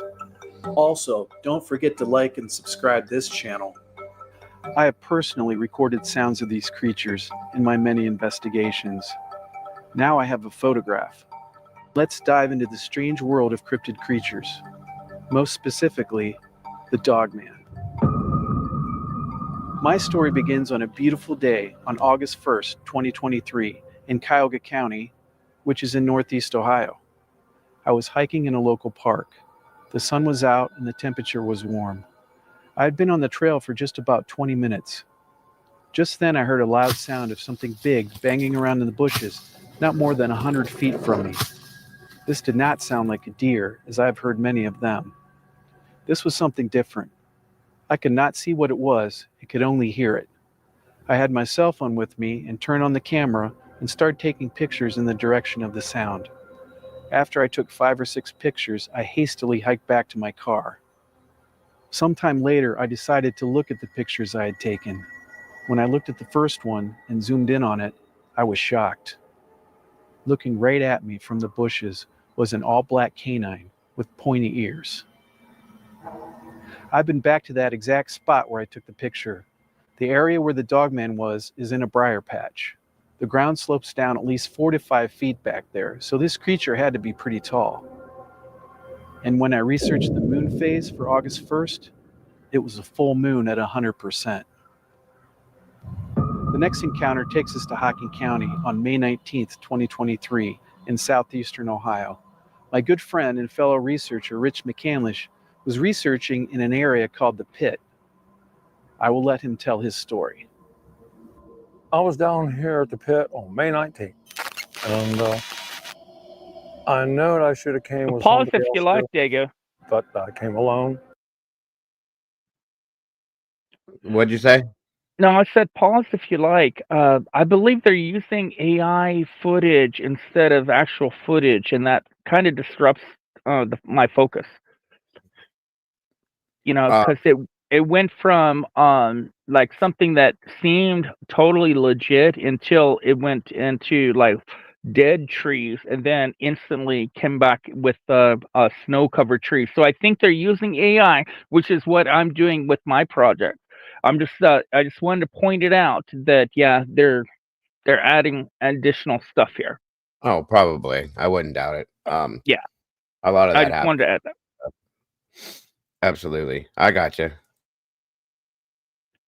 And when I got in the parking lot, there was one car there. So I thought, okay, well, there's a car here. So it'd be safe to go down because there's other people here. And so I went down, hoping that time they were down there, time I'm down there, we'll take a look around, and time I'm done, they'll be done. We'll both walk out. You know? And well, when I was down there, they left before I did, and before I knew it, I was over at the creek looking down across this bend up on the bank, and I heard something behind me.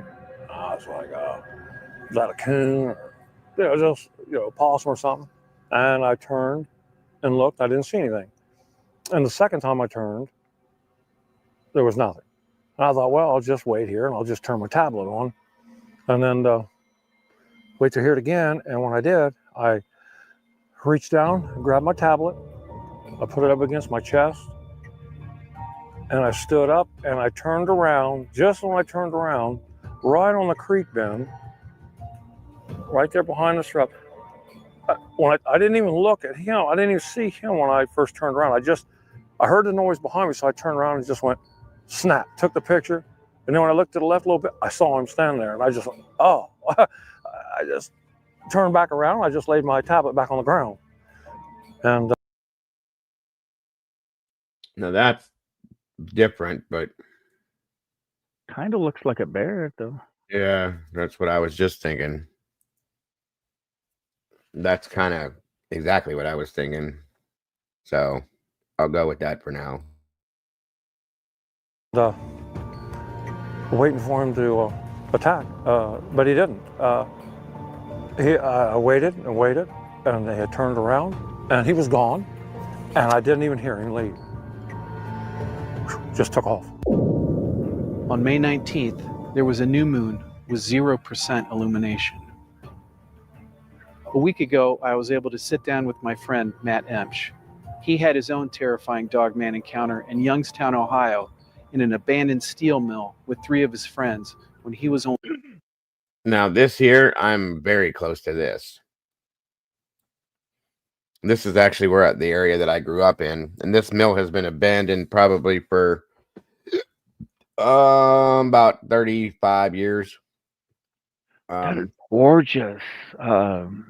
Okay. Wow, Yeah. that's gorgeous. Beautiful. Right. This is literally like where I kind of grew up at, so very close to me. in steel mill with 3 of his friends when he was... Can you What's that? still film? Can you still film stuff there? Do they allow people to Well, venture? most of they've been tearing it down. Take care, Tomboy. They've torn a lot of it down, and most of the rest of it's kind of like fenced in because people were getting hurt there. But some of it you can get to still, little bits of it, yeah. He was only 14 years old. He also runs a Facebook group and YouTube channel named Planet 412. I asked Matt what he thought Dogman was. What do you think Dogman is? Do you think it's supernatural or flesh and blood? You know, that's a slippery slope for some people. So with my experience, I 100% believe that it was supernatural. I think there's 2 kinds. I think you have your natural ones, the ones that you hear these experiences where the government has even called them their assets. I'm sure you've heard these before. I forget the one gentleman who drove the semi that shot one through his car door and killed it. He came back and one was pulling it back into the woods. He was approached by federal agents and they said, you destroyed one of our assets. Many other stories about governments and that. So I believe that there are supernatural kinds that may have been killed Government does their DNA, mojo on them, and they've come up with something else, or there's just, again, there's two kind of facets to these things. The third encounter happened in Ross County on April 25th, 2021. Mike Irwin was hiking with his cousin and his cousin's girlfriend in the Scioto Trail State Park, which is part of the Buckeye Trail. The day was fairly warm and sunny, around 67 degrees. About 3/4 of a mile into their hike, Mike's cousin wanted to go up on the ridge to the left of them and look around. They were in a deep valley, so they had to do a steep climb. They were almost to the top when they heard two loud cracks and a deep growling sound. When they looked in that direction, they saw a tall tree falling in their direction from the opposite hillside. They all started running down the hill and up the other hill. They located the tree that had been pushed over, but did not hear anything walk off. Mike started taking pictures in a full circle around him. They looked at the ground around the tree and found canine prints all around it that were as big as Mike's hand. They left the area, and when Mike got home and looked at his pictures, he noticed what he had captured. The moon phase that day was waxing at 96%. These stories are real. Do not take any chances in the woods. Always be aware of your surroundings, as people go missing in the parks all over this country. Yeah. Thank you for taking the time to watch this video. Stay tuned for our full-length documentary coming out next year. You can also check out our website, www. No, I agree. I agree that stuff does happen. Anyway, yeah. I don't know. I'm still very skeptical about stuff like that. I think people see things sometimes that I think their mind wants them to see something. Sorry. When you go out into the woods, or even if you look at the clouds, your mind is hoping to see something, and it kind of depends on what your motivation is. Say, as an artist, I do a lot of stuff that's in what I call 3D. I do things in multicolors, this and that, and abstract. Knowing that I am doing multiple images all at once, and then it literally the audience, they get to see what they want to see. Yeah. And so I'm aware that when you go out and you say if you're looking for a beast out in the woods, because I remember my daddy, my real daddy, or the one who raised me, when we would go hunting, I would see all kinds of creepy stuff because I was a kid. I knew about the headless horseman. I knew about all kinds of stuff, and I was always looking out for those kind of creepy stuff. And I would find creepy stuff, but it ultimately it was most likely nothing. So yeah, people looking for something, they're gonna find something. Yeah, the mind's eye is a lot more focused than the mind is in a lot of times. So yes. Like I said, if you had the thought in your mind of what you're looking for, at some point your mind's going to let you see that. So I do agree with that. Do you think that well, I mean, because the whole Bigfoot is all around the world, and we've also got the Yetis, this and that. I mean, in a way, I don't believe it's all fake. I do believe there is a chance. Howsoever, at the exact same moment, we have evolved so much. Have you seen the videos of? There's at least one bear. I think there's maybe two. They were their front legs were destroyed or whatever, and so now they stand up on their back feet and they do everything standing up. I've heard about that. Yeah, they look like Bigfoot via just pictures through the woods or whatever. I'm not saying that's what Bigfoot is, though it kind of would make sense because animals. Well, as Jeff Goldblum says, life finds a way. They will figure out how to do what they got to do. Of course, everything adapts to its what it has to adapt to, just like we do, you know? Yeah. So I can agree with that. I mean, I've always kind of felt that the Bigfoot stuff was in a sense, a bear. A lot of the stuff that has happened here in Ohio, there's a lot of weird things people have seen. And like I said in the beginning, I kind of attribute some of this to a lot of people having a bad trip or being engaged with something else going on and things like that to some senses. But a lot of people, like I said, want it to be something more than what it is. Therefore, that's what they see in some sense. So, you know, until we get proof, like a body of one of these things that they can actually do a true autopsy or something on to prove it, I'm just going to probably stay as skeptical as I am and always have been. So, What do you think about parallel universes? And I'm not necessarily talking about how Marvel Studios is doing multiple, whatever, all the stuff that they're doing. the multiverse stuff, I don't. Yeah, the multiverse. Yeah, what do you think about?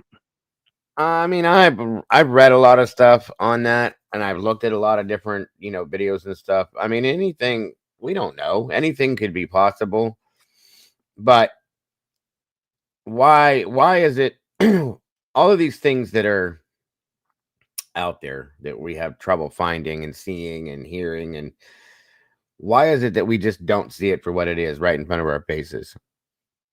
I don't understand. You know, why has it been so hard to prove all these things if they're really what they are? You know what I'm saying? I'm not saying that they don't exist. I'm just saying I've always been kind of the, other than like spiritual, because you know I'm a ghost hunter and all that crap.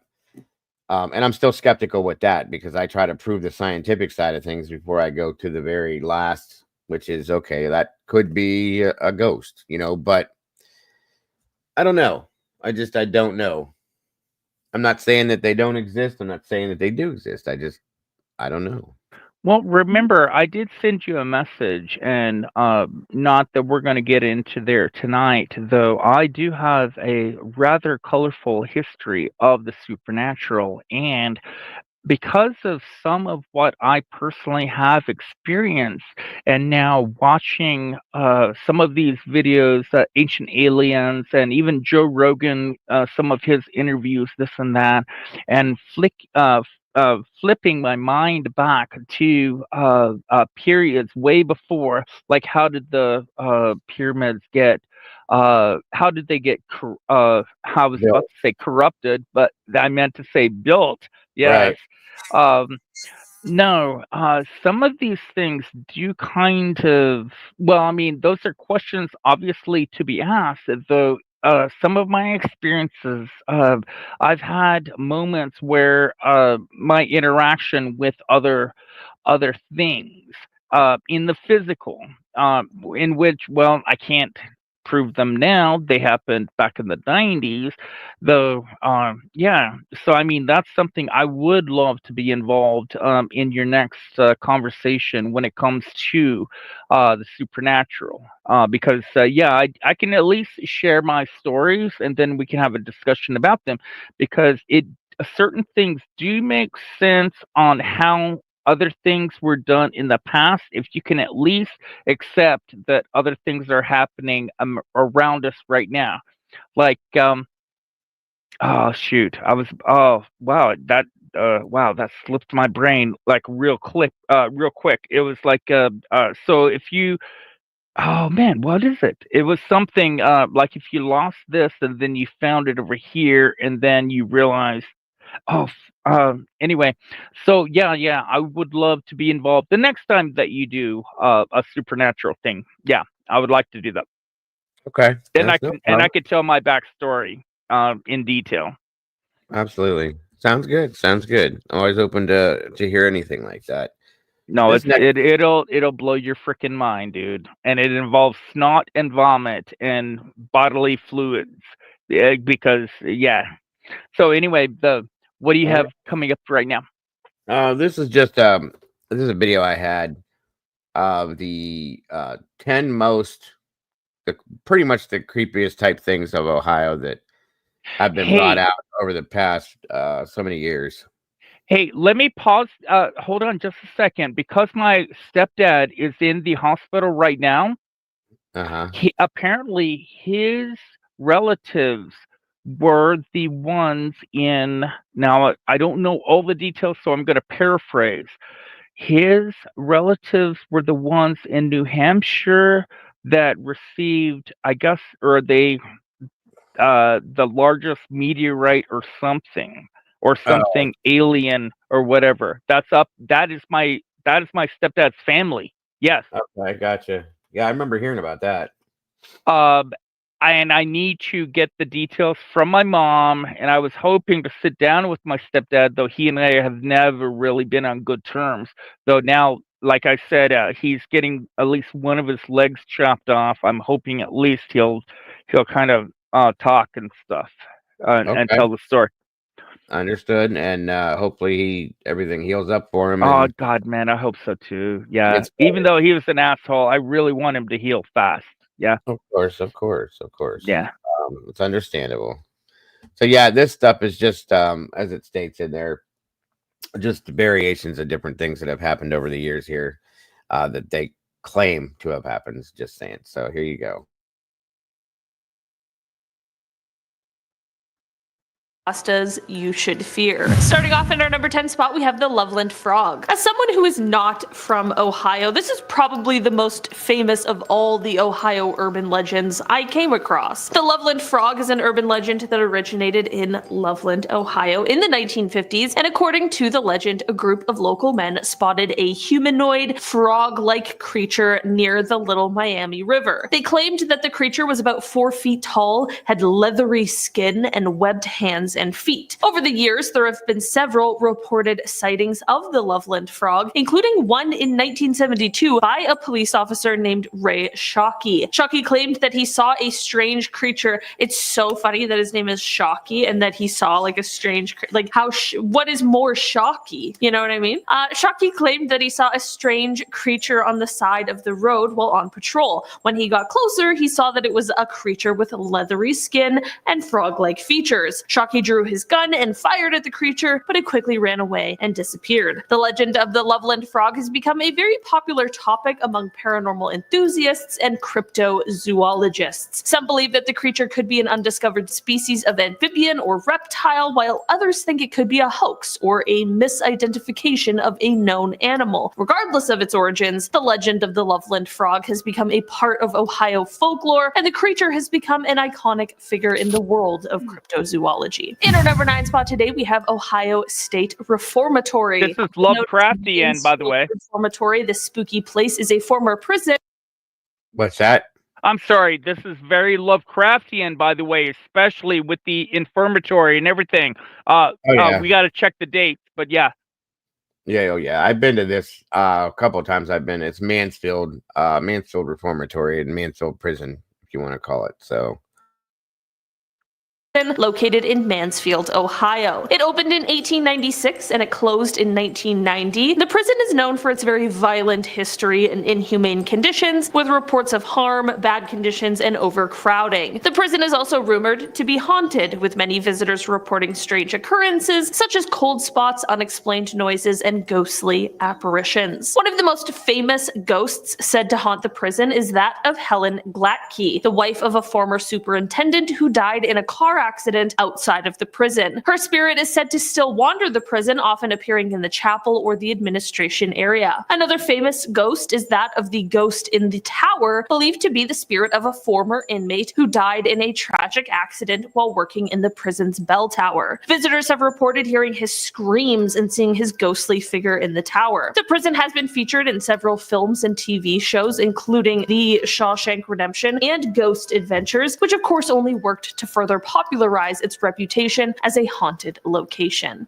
In our number 8 spot today, we have the Lake Hope Furnace. The Lake Hope Furnace in Ohio has a dark and haunting history that has given rise to many tales of paranormal activity. The furnace was built in the mid-19th century to process iron ore mined in the area. Many workers lost their lives due to the dangerous working conditions, and the furnace was shut down in the early 1900s. Over the years, visitors to the area have reported strange occurrences, including unexplained noises, sudden drops in temperature, and ghostly apparitions. Many believe that the spirits of the workers who died at the furnace still haunt the area. One of the most famous stories associated with the Lake Hope furnace is that of a ghostly woman in a white dress who is said to wander the grounds. Legend has it that the woman was the wife of a worker who was killed in an accident at the furnace. She is said to be searching for her husband's lost wedding ring, which she believes is still somewhere on the property. Another ghostly tale is that of a former worker who is said to have lost his life here but was never able to leave. Visitors have reported seeing his spirit coming by the furnace in order to light it. While he carries a lantern in one hand, if anybody gets too close to him, it's said he vanishes into the darkness. In our number 7 spot today, we have the Werewolf of Defiance. The legend of the Werewolf of Defiance in Ohio dates back to the early 1900s. According to the story, a man who lived in the woods near Defiance was rumored to have transformed into a werewolf on nights of the full moon. Local residents claimed to have heard howls and seen a large wolf-like creature lurking in the shadows. Some even reported close encounters with the creature, which was said to be larger and more ferocious than any normal wolf. Despite numerous attempts to hunt the creature, the werewolf was never caught. The legend of the Werewolf of Defiance continues to be a popular topic of discussion in the area, and many believe that the creature still roams the woods to this day. Whether the Werewolf of Defiance was a real creature or simply a product of local folklore remains a mystery. In our number 6 spot today, we have Satan's Hollow. Satan's Hollow is a drainage tunnel located in Blue Ash, Ohio, and it has been long rumored to be the site of supernatural activity. According to legend, the tunnel was once used by a group of Satanists who performed dark rituals and sacrifices within its walls. People who have ventured into the tunnel have reported seeing strange symbols and hearing ghostly whispers. Some have even claimed to have witnessed apparitions of demons and other supernatural beings. The legend of Satan's Hollow has attracted many curious visitors over the years, and some have reported strange experiences such as unexplained temperature drops and sudden feelings of unease. Despite warnings from authorities and the dangers of the tunnel itself, and the fact that the tunnel is technically private property, many continue to seek out the site in search of thrills and scares, looking for the creature behind the most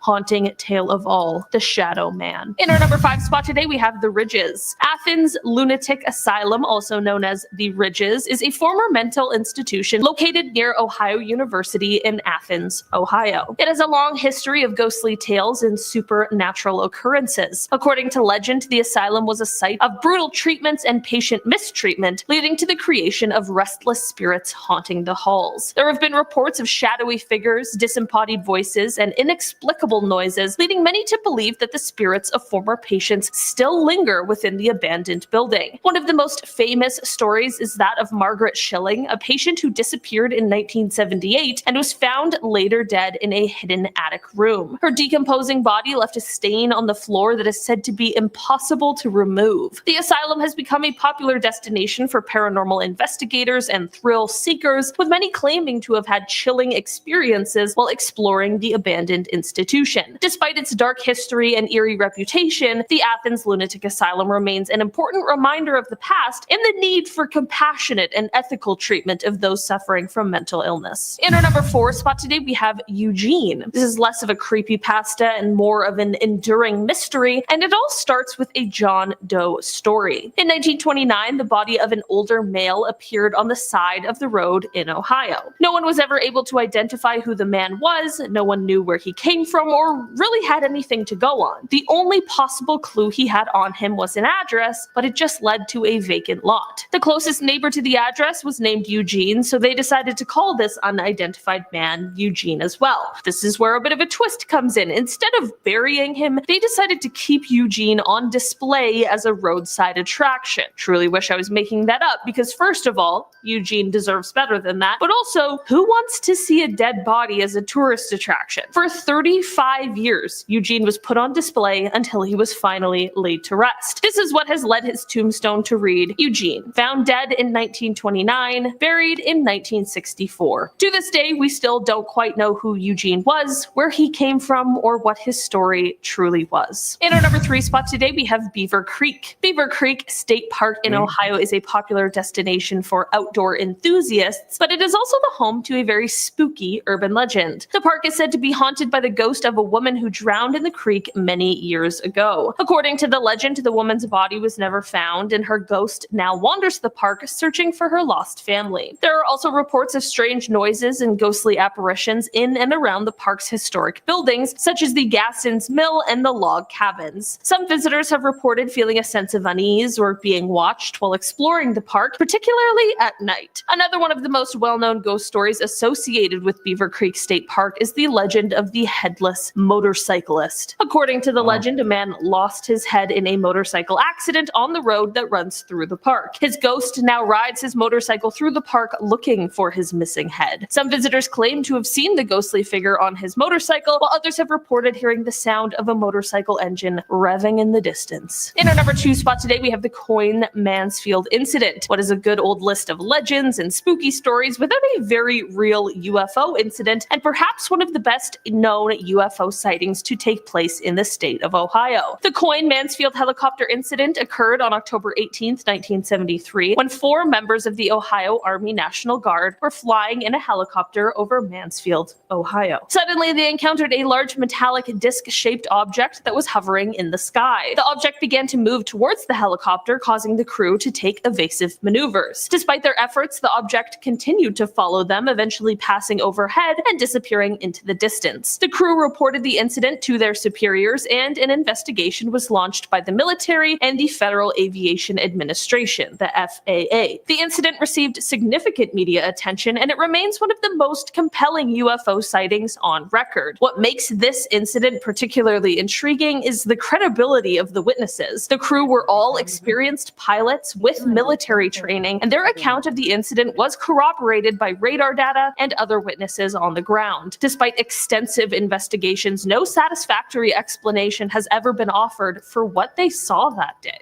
And finally, in our number 1 spot today, we have Gore Orphanage. Gore Orphanage is an abandoned building located in Vermilion, Ohio, that has long been the subject of haunting tales and urban legends. According to legend, in the early 1900s, a fire broke out in the building, killing everyone inside. The ghosts of those lost to the fire are said to haunt the surrounding woods and the building, and visitors have reported hearing the sounds of children's laughter and cries. Some versions of the legend claim that the orphanage was actually a satanic cult site where humans were sacrificed in bizarre rituals. Others claimed that the place was actually just a place where real, non-magic or demonic related horrors took place. Despite the lack of evidence to support these claims, the legend of Gore Orphanage persists and has inspired numerous ghost hunters and paranormal investigators to explore the abandoned building. However, it is important to note that the building is private property and trespassing is illegal, okay? So don't say I didn't warn you. All right, guys, that has been our list for today. Thanks so much for checking it out. I've been your host today, Olivia Kozlowski, and I will see you again soon.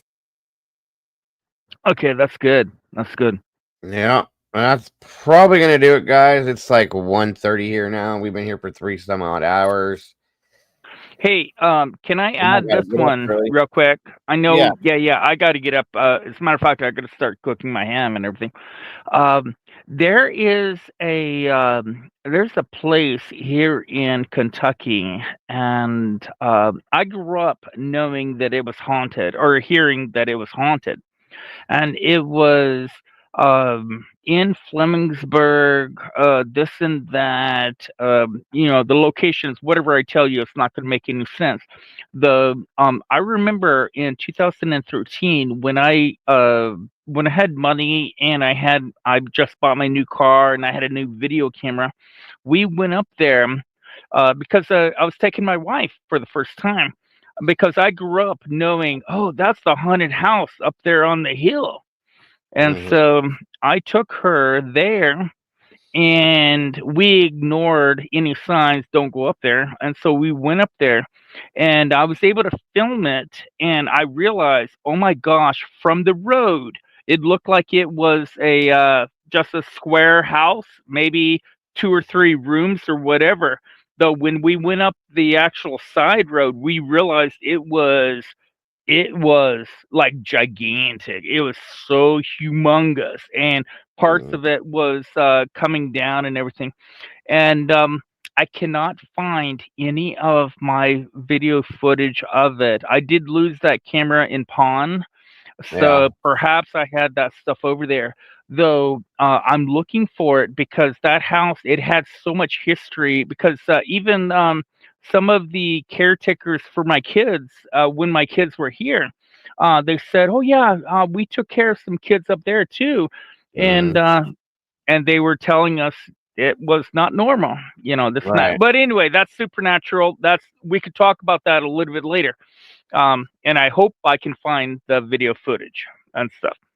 Anywho. Right. Yeah, absolutely. And thanks for joining me, Richard. I appreciate you tonight. Yeah, absolutely, dude. I love you.